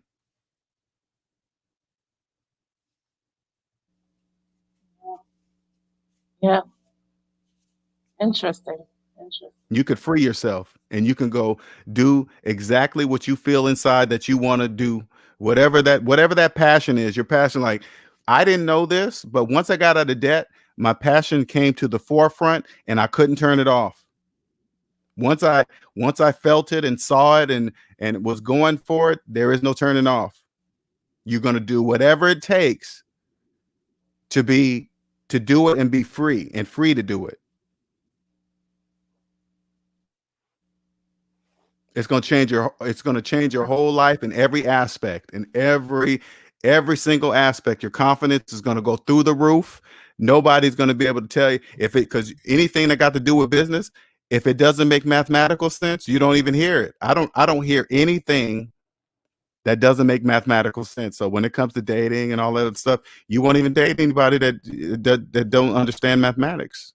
It's going to change your life, and you're always going to welcome fear. Fear is going to come in your life, and then you're going to remember false evidence appearing real. Okay, why are you here? And then you're just going to turn to it and learn the lesson that it's there to teach you. That's it. Yeah, that's definitely something to How learn. long have you been? How long have you been thinking like this? Have you always thought like this, or did it just start to happen within the last 5 years or so? How did it start to happen? To be honest, Mm, I've always wanted the stars. I've always wanted the stars. mm, I've always mm, wanted that ever since I was young. But mm, because of culture and because of certain programming, it kind of mhm. like stifles me, and with what happened with the world, and with not being able to have access to certain resources like I am having as since the past year, it kind mm, of made me feel like I had no other choice. Like it made me feel like, oh, this is not real. I can't reach mm, for the stars. I can't, be the woman that I always wanted to be. I can't be free. And especially with the city that I'm living in the area, it's like people are not friendly. People keep it moving. It's like if you are friendly, it's like, oh, I can't curse at your channel, right? No, I can't, right? no, you can. Hello? No, you can. Because I want you to. I think. No, no. This is what I Yeah. want. This is what I want. Because I make sure I want you to say a curse word because it expresses how it really feels inside. You're not just using it as a filler word. You're using it as to relate the feeling outside of yourself to other people. So it's okay. Okay. Oh, okay. So All yeah, right. like where I live in the East Coast, especially in the cities where it's so compact, it's just, oh, why the fuck are you so happy? Oh, this Mm, bitch thinks she this, she thinks she. Yeah, it's like you mm, always have to be you always have to be militant, and you always have to just mm, keep it moving and this and that. You can't really converse with people like that because unfortunately they'll use it as a way to try to take advantage of you or set you up and everything. So you always have to be militant. You mm, can't be high vibration. You can't be anything. And it's just, I'm not that type of person. I am a conversationalist. I like to mhm, learn things. I like to learn things such as current events and stuff. I like to actually be knowledgeable about those mhm, type of things, and yeah, just things that's going to help me, and things that I could probably inspire other people. Not mhm, make decisions for them, but help them to wake up. So that's just, mhm, oh, that's always been the type of person that I am.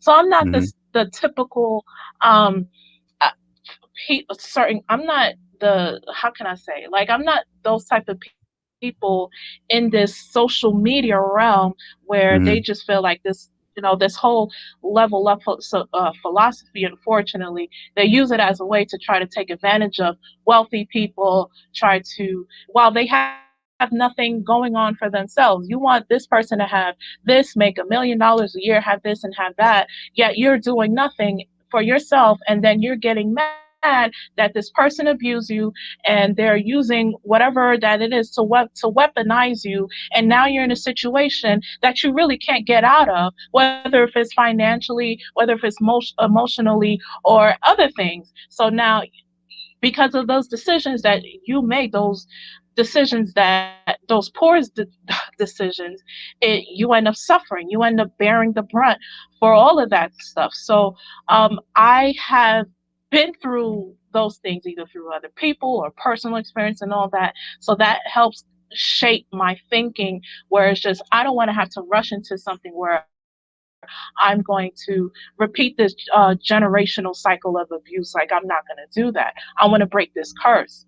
So with that, I know that I might not have a lot of people to, I feel like I'm not going to have a lot of people to, I guess, support me in that, because I'm just not that stereotypical female that they want to, I guess, make, where it's just like, oh, we're only about this, or we're only about scamming, or we're only about um, digging pockets, or we're only about trapping dudes, we're only about this.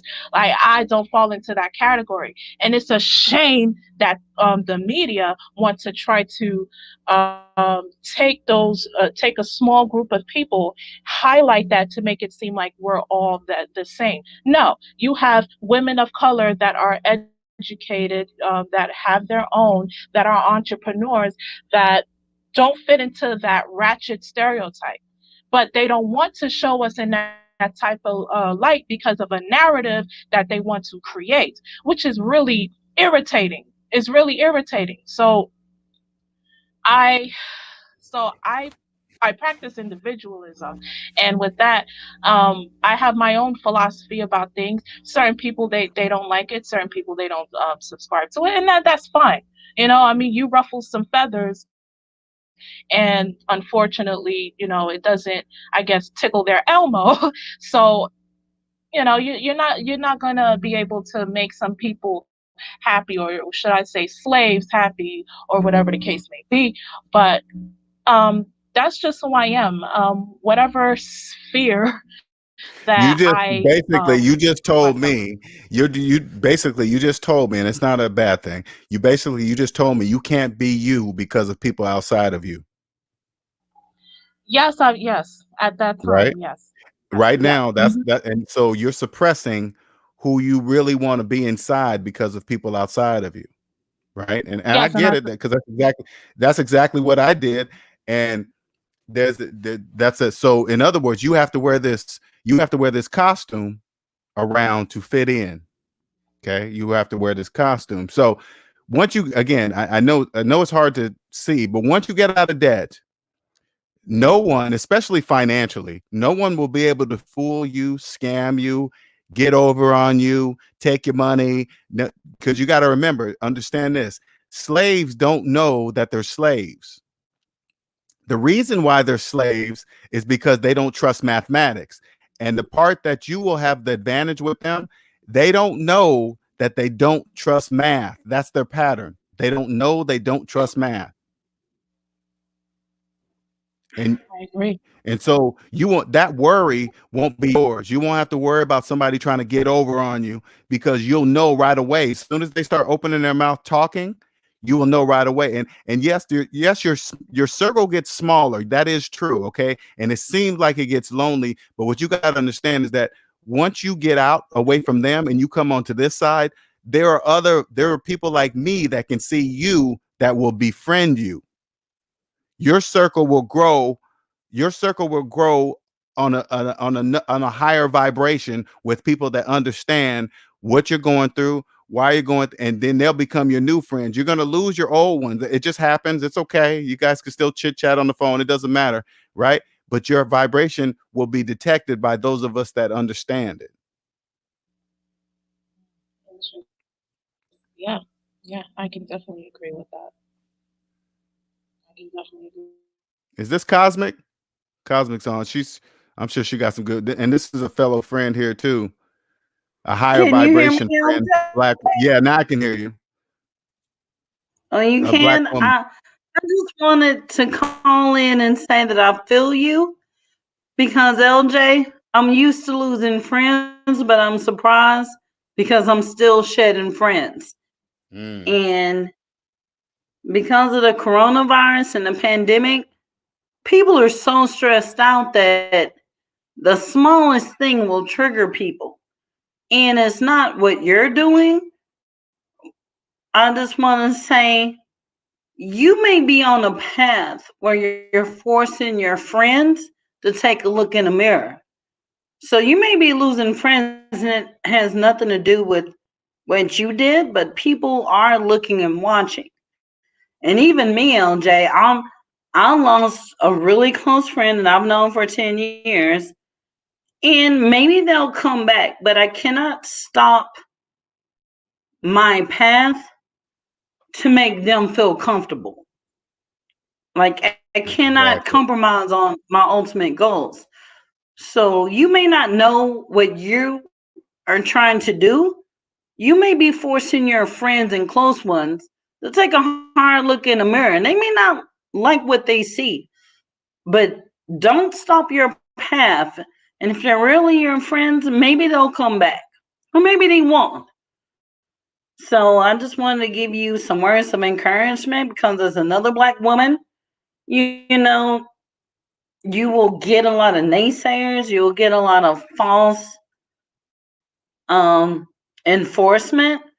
And even I am surprised. And I've been on this path of being debt free for over like 2 decades. And I'm still surprised that I'm still losing friends. So just be honest of what you can do. And it doesn't mean that your goal means everybody loses. Everybody can win, but I cannot stop what I'm doing to make you feel more comfortable. If you're my true friend, you will know that I've been on this path for a long time. So I just wanted to hop on and say, don't feel discouraged. Unfortunately, you may lose friends among your path, but you have to be strong and continue to do what works for you. And if they're a true friend, maybe they'll come back in their own due time. Because it's okay for some of your friends to not be as close, and if that doesn't mean that in a couple of years they can come back. But sometimes, even myself, during this pandemic, I'm losing friends left and right, but I cannot stop my path to make you feel more comfortable. You know what I mean? So I just wanted to hop on the line and say, don't stop doing what you're doing. If you're not causing harm to others, don't apologize for the path that you have decided to go on. And believe you me, 15 years in this path, I'm still getting that pushback in the past couple of weeks. I've been surprised, and people I've known for like 15 years are feeling a certain way over my actions. And I'm not going to stop to make them feel comfortable. So don't let other people shame you into stopping what you want to do, is all I'm saying.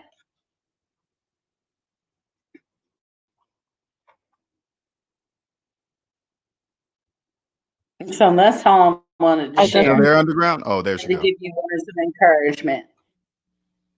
I really appreciate it. And the thing is, no one owes anybody an explanation. People change. For whatever reason, they change. So, whatever that I decide to do, wherever I decide to live, however I decide to um, make myself happy, I, that's what I do. Okay, I'm a woman and I deserve to have the make the choices that I've always wanted to make. Everything cannot be about you. Everything cannot be about the collective, and it can't be about having this quote unquote savior. It can't. No, it can't be that. Like I've worn the mask. I've worn this costume. This costume is getting old. It's getting uh it's just worn out. It's dusty. It's no, I'm not doing that. I just want to be who I've always wanted to be. And that's something that people must understand. And the problem is people want to try to uh, make decisions for you based on what they think is supposed to be for you just because of your skin color or other things. And that's just not right. That is not right. But it's because if you really cared about the person, if you're really for the community, you'll let the person make their decisions if it's not harming you. If it's not doing that, then do that. But unfortunately, in these YouTube streets and in the social media or manosphere or other spheres, it's just they want to dictate and basically just want to say that you should do this. If you're black, you should do this. And no, no, no, Yeah, no. Okay, all so that stuff is all obstacles. Once you get out the bigger picture, once you get out of debt, I promise you, your whole financial you'll see how everything works. Okay, you'll see that color and labeling and all of, like, anybody says, "Hey man, I can't this let me give you an example. If somebody came to me and said, "Hey, black people are not getting ahead because of this," I'm gonna say, "Do you still have your student loans?" If they say yes, I'm gonna say, "Why would you carry your student loans for 20 years even though you went to college for 4 years?" That's why you're saying the things you're saying, because you think that, because you're slaves. That's it. So you got to be very careful of who's saying this type of information. You really do, because they have no idea what they're talking about. They're causing, because once you cross over to the higher vibration underground, it's everybody from every race and color, and they're all willing to help you be a better you for free. That is For so very true, absolutely valid. free. LJ. Mm-hmm. That is so true. But this path, and I shouldn't even be surprised. Because I was raised to not buy into the debt from birth. So I'm 40 years on this earth, and this year I'm even surprised of these friends of 15 plus years that I'm losing. But I just want to say that follow your own path. If you're not doing harm to others, you have every right to follow your path. Don't let other people dictate your path if you're not harming others along the way. I feel everybody can win. There's room for everybody. And I know Yes, it's there is, tough. most And I should definitely. know Most better. definitely. I should know better for decades into this game. But even now, because of this pandemic, people are stressed. People are on a tight trigger and they're watching you. You may not, and this is everybody on this stream, you may not think people are watching you, but you'll be amazed on what you're doing and how other people will interpret that. So I'm just jumping on this stream to say, stay on your path. And LJ, I've been busy, but I'm experiencing all sorts of people coming out saying all sorts of things about what I'm doing. And I'm not doing nothing to impact them. But even to this day, everybody want to tell me about what I should do when my path will not impact nobody besides me. So stay strong and continue what you're doing. I know it's a hard path. It's a lonely path, unfortunately. But if you're not doing harm to others, like continue on your path. Don't let anybody tell you otherwise. So that's all I wanted to hop on and say. All right. Appreciate it. Appreciate it, Cosmic. What's up, Nicer? You got some words for Underground? Oh, what's up, LJ and Cosmic? Can you hear me? We can. I can. Okay, I would just like to say welcome to the SMD fam, Underground Steez, and I would just like to add that. Hold on a second. I got a cold and my voice is really but if you can hear me clearly, I'll continue. I can. Okay. Um, I would just like to add that my personal story is my early starting from my early 20s up until I was 30. That period of my life, I experienced two miscarriages. Then my father passed away. Then my mother passed away, and then I lost my husband. All within like 2 years succession, and and coming back from that that that was the darkest period of my life, and my lowest point of depression, of where I was actually considering suicide, right? And to go from that point to where I'm at now is a, as far as high vibrations go. I definitely believe I am vibrating at the highest level, and two simple things that helped me start on my path to that was to have an attitude of gratitude, where I started saying thank you for the things that I did have, and that took my mind off of the things that I used to have that I have lost, especially loved ones, the closest people to me. Having an attitude of gratitude, and also starting when I started to meditate daily, those two things were key to me raising my own frequency, and I would just say you hold on a second. I just lost my train of thought. Well, what I want to say, why she's doing that, underground, what you're going through right now is part of the process. Okay, I know it's kind of weird to be experiencing it, but I promise what you're going through is part of the process. And to be going through this at 30, I know it's everybody wakes up at different times. Just look at it as a blessing that you're waking up. I promise you, you're going to get stronger. You're going to know how to handle people, and you're going to be able to filter through all the bullshit that we've been taught in society. I promise you. Yes. And And I'm I would just like to add that oh dear, I just lost my train of thought again. Oh, I was just gonna say, like right now, nothing stills my joy. I've had to set up boundaries. I've had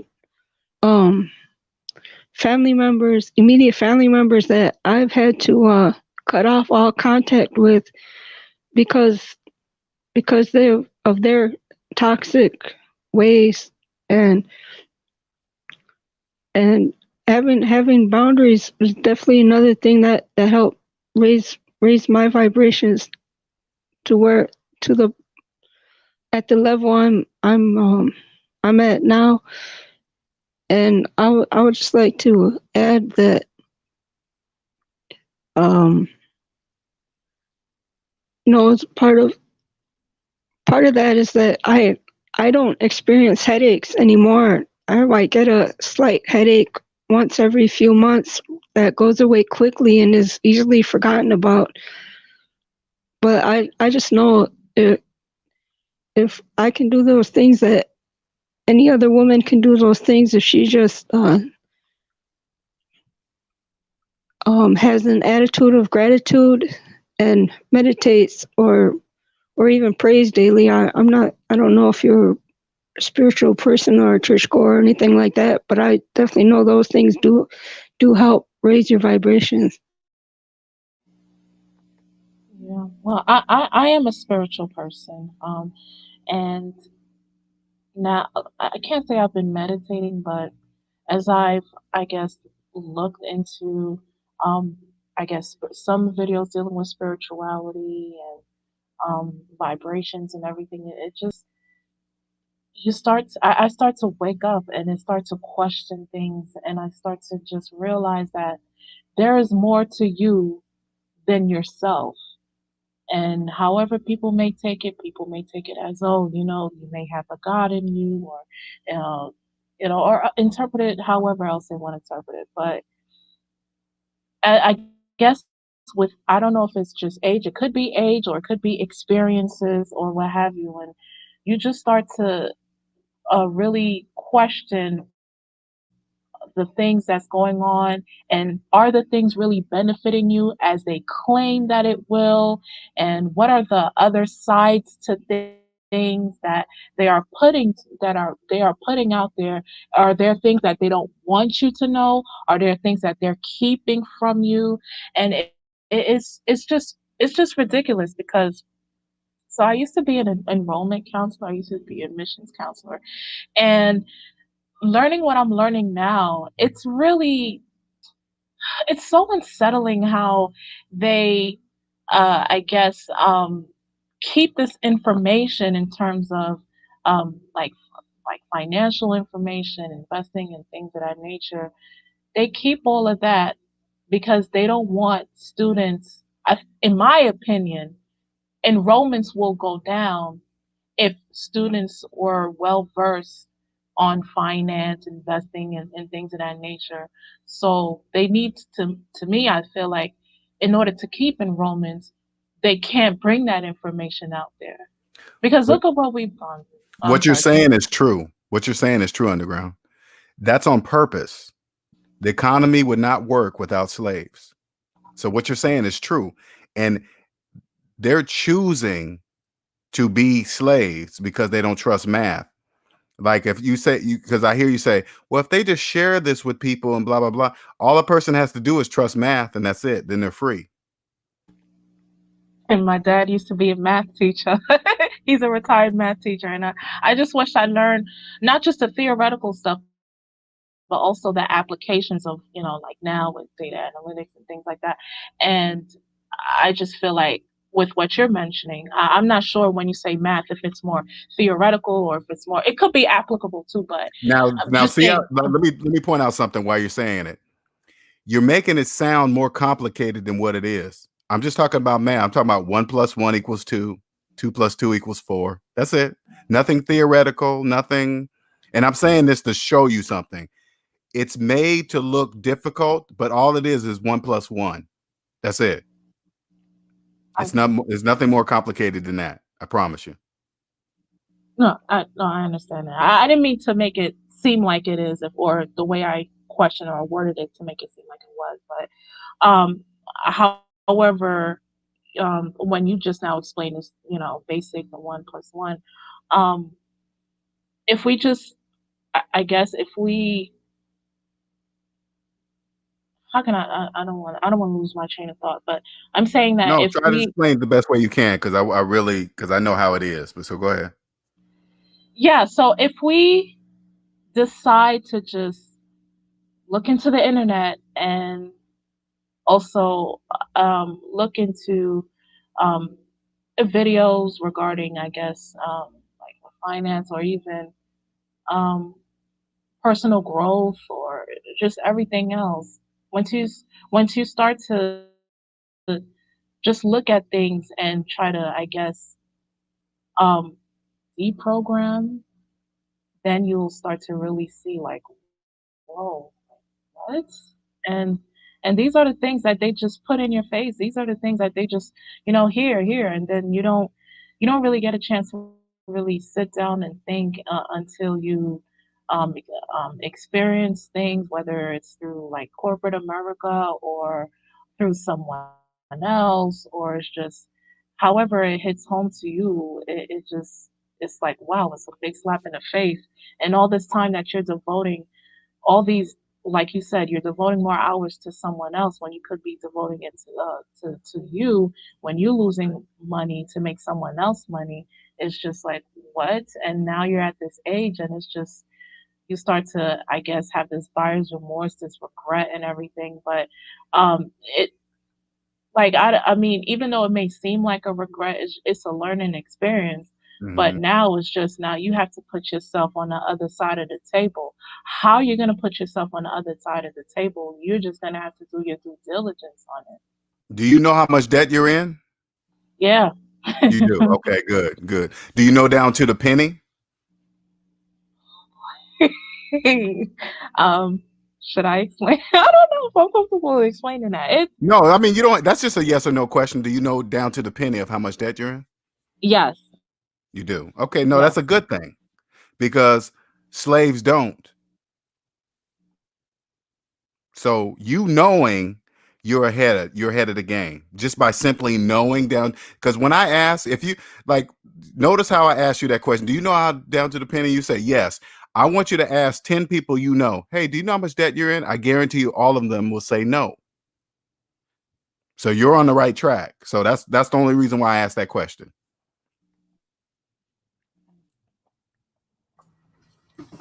Hey, LJ, it's Johnny Blaze. How you doing, man? Hey, what's up, man? How you doing? Hey, not too bad. Hey, I got two quick points for the young lady here. And the first point she mentioned was, if they share the information. And I'm actually a college professor. That's what I do now. Before that, I was in the military. And I will tell you, trying to share the information, as LJ has said, some folks don't want to believe it. They don't want to understand how it fully works. You mentioned theoretical math versus application. All this stuff is basic application. I had a young lady in class the other day. We were having a conversation about debt, as I have with most of my students. And I actually referenced an article that LJ did a show on about 6 months ago, maybe why you shouldn't pay your student loans off too early. And I have my students actually read this article and then we discuss it and I Oh, go that's through and I cool, man. pinpoint. Yeah, and I go through and I pinpoint the lies inside the article. Oh, nice. Okay. Yeah. Okay. So, and we applied that same logic to her car payment. That she had no idea what her real balance was. She was financing a car for 84 months. Her and her father went down there, and she thinking she's getting a good deal. Did you And I'm say like, 84? 84, sir, Wow. 7 years. God. Okay, go ahead. Yeah. And I'm like, okay. And once I did all the real math on the board for her, so that $22,000 car is damn near 30 grand when it's all said and done. Wow. Okay. What'd she say to that? Oh man, her eyes were finally blown once we ran the number. She like, oh, can you come with me for my next car? I said, sure. But the other point I want to make to Underground was, we're talking about, friends, family, or what have you. One thing in medical imaging that we teach is about this thing called motion. You have two types of motion. You have voluntary and involuntary. Involuntary motion, you can't control that, like your heartbeat, stuff like that. Voluntary, that's your breathing, you can hold that, or moving your arms. Well, dysfunction is kind of the same way. There's two types of dysfunction: involuntary and voluntary. Involuntary dysfunction are things that we can't control. We get in a car accident, somebody gets hurt, somebody dies, or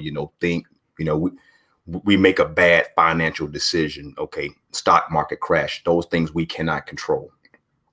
But voluntary dysfunction, you and I can control that. Those are the people we don't want to be around. They want to constantly drag us down. Hey, you need to buy the newest thing, or while you're trying to save money, we're all going to be in debt. We have a conscious choice to be with those individuals or not. And that's what I call voluntary dysfunction. And usually when I get a new group of students, the first thing I tell them, there are two things that annoy me: people who don't read and those who do voluntary dysfunction. So you get one chance to complain with me. You say it once, and after that, we're done. I don't do what's called circular reasoning. We don't go around and around the circle. Okay. So I'm hoping that this information you can kind of take to heart a little bit, and you can choose, hey, I can do the circular reasoning, or I can walk away from that kind of stuff. So I would just say, anybody who's down with that voluntary dysfunction, you got to cut them folks loose. That is true. And it's similar to constant versus variable, is it not? Is when you mentioned that it kind of reminds me that that's what Screen was teaching. Well, not teaching, but made a video about a few days ago. Mm-hmm. I mean, being in the military for many years, I've supervised many people, and I'm a very straight, direct to the point kind of person. I know bad things happen. I've had bad things happen to me. But I watch a lot of anime, and usually I get a lot of inspiration from anime. I love Dragon Ball Z, Naruto, Bleach. Even though I'm a black man, I'm 47 years old, I still love I will watch that over football any day of the week. Sailor Moon was a jump off that. So, and that's what I get my inspiration, from those kind of characters. Interesting. Okay. Glad I could be a help. Appreciate you, Johnny Blaze, as always. I wish I could be a fly on the wall in your math class. I just sit in the back room. I won't say nothing. I don't teach math per se. I mean, I teach a little bit of math. I mean, like I teach X-ray physics. That's what I actually teach. But math is the base bottom, though, right? The math is always the base, regardless of what right? I do a couple of formulas, but really the hardest thing that we do is cross multiply. That's it. Okay. I would love for math to really, like high school math, to teach people how to look at contracts, how to, do percentages, how to do car loans. That's what it should be. But, they're trying to teach them high level equations and things that are way beyond what they'll ever use. Right. Versus, okay, here's a checkbook. Here's how you pay your bills. This is how you look at your balance. And they can't do it. And maybe the rates of graduation can go up because there was a period of time where I think it was circa 2006 where there was a No Child Left Behind Act.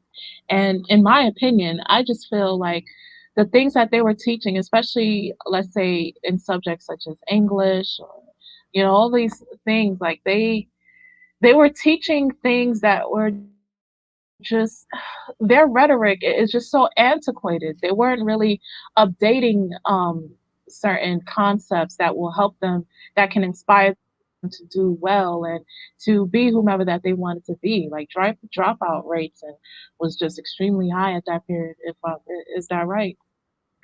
Well, I will say this, and let's go with the English part just for a second. The teaching, like I said, it is antiquated.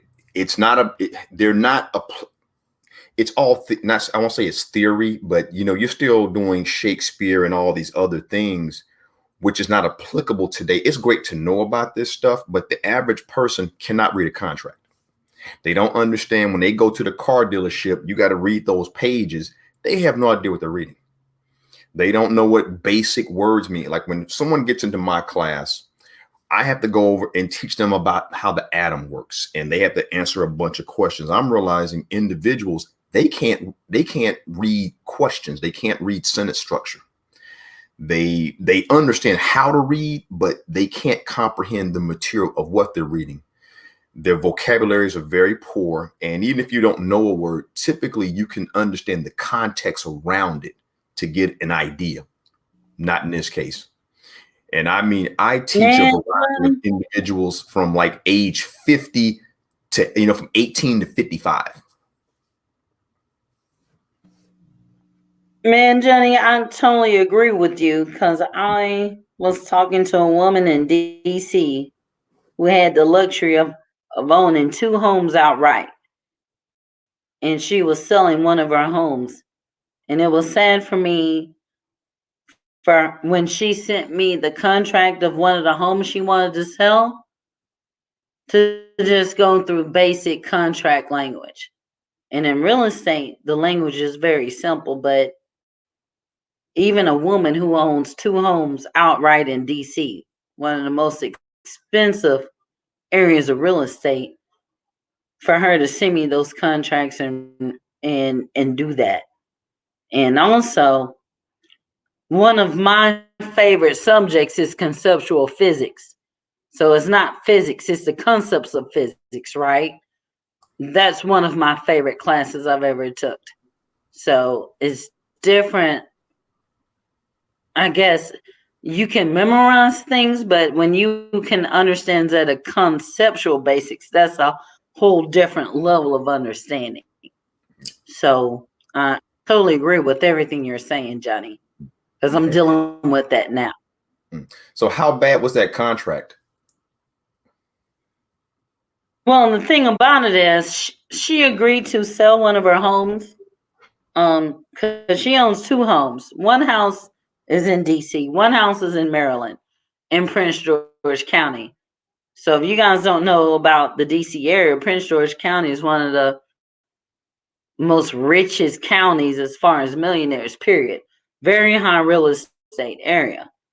And she agreed to sell her house, but then she decided to back out. She was in her feelings. I had to coach her to make her understand that when you sign that contract, like it doesn't care about your feelings. You signed a legally binding contract, regardless of your feelings. Oh, that earnest money. Exactly. And it wasn't just earnest money. It was the fact since she owned a couple of properties in DC and was all in her name. So if they sued you because you backed out of a legal contract, not only can they sue you for the house you're going to sell them, you're opening up your other house. Like everything you own in your name that you signed a contract for is at risk. So I had to coach her for that as well. Cool. So we got some anime fans in the chat. I'm all about that Dragon Ball, just so you Oh know, man. Johnny. Hey, yeah. And the Brittany C, I teach radiology physics, not full blown physics. It's a little bit easier.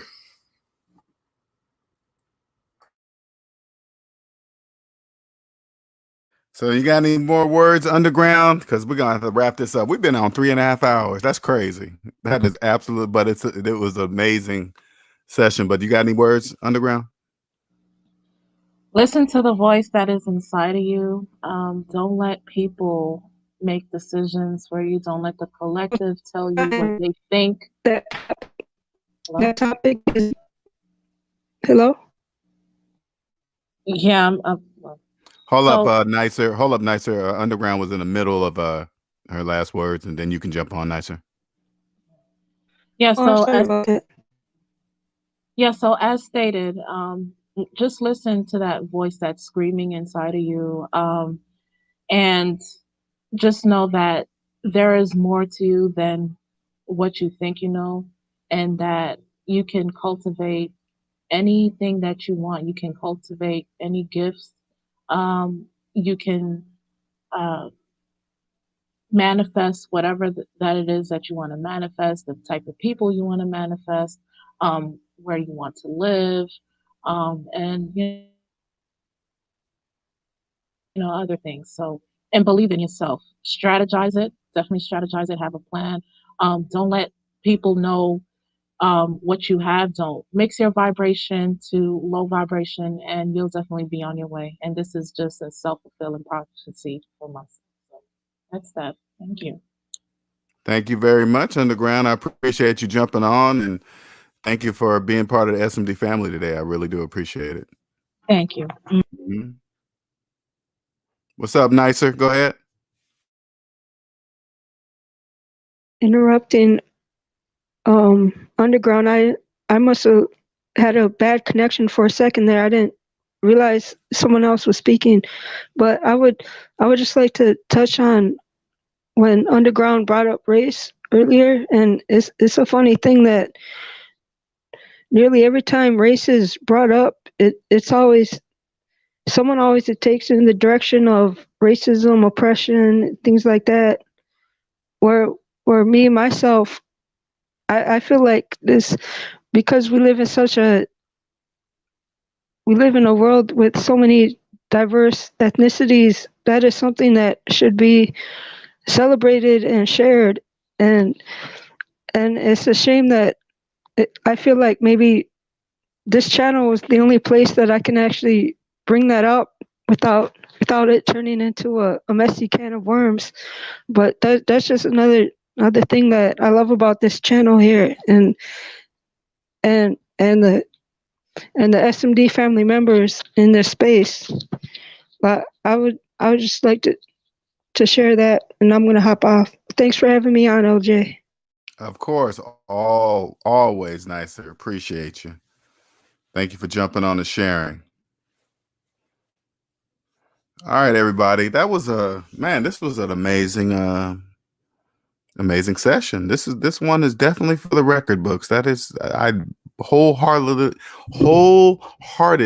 agree with that. This is one for the record books. And for those of you that are in the background, I appreciate you guys joining, even if you didn't say a word. I appreciate you stopping and taking the time to just listen, because you could have been doing a million other things, but for some reason the words out of this live tonight resonated with you and caused you to stop. And I hope you subscribe. If you enjoyed this session and you just want to say thank you, there's my Cash App. If you want a counseling session, SavingsMinusDebt.com, and schedule yourself one. Just go to my website and schedule yourself a consultation, and we can get started. I can give you a plan, help you skip light years. If you're trying to be free, I can help you skip light years ahead. I promise you. And everything I'm saying will be mathematically justified, okay? Everything I say will be mathematically correct. Shout out to Nick Penn again. Dang. Nick showing all kind of love, man. That's some haircut money. No, I'm just messing. Appreciate you, man. Appreciate you, Nick. Thank you, Cosmic, for jumping on. Thank you. Thank you. Walter, I thank you for joining on too. Always, and I appreciate you, man. You following the debt-free plan, man. And I want you to let you know that you're doing something that thousands of people don't do. They just won't follow through, and you're doing it. So congratulations, man. Aaron says, LJ, and am I part of the SMB fam? Because I keep getting timed out. I don't know what you're doing to get timed out. Are you doing something to get timed out, Aaron? I don't really watch the chat like that, but what are you doing to get timed out? Because they just don't be timing people out just for the hell of it. So, all right. Oh, you're out of UK too. Okay. All right. Well, thanks for joining. I see you come on here all the time, Aaron. So I appreciate you joining. Right. It's you part of you tell me if you're part of the SMD family. I don't tell you. You tell me. You are your own separate human being. If you decide to say, hey, I'm going to be part of the SMD family, you just be part of it. That's how it works. All right. Well, you guys have a wonderful, wonderful evening, man. It's almost 10 o'clock here in South Carolina. I appreciate you guys all joining. Thank you. Thank you. And share if you like this, share with your friends and family. All right. Thank you, Johnny Blaze. Appreciate you.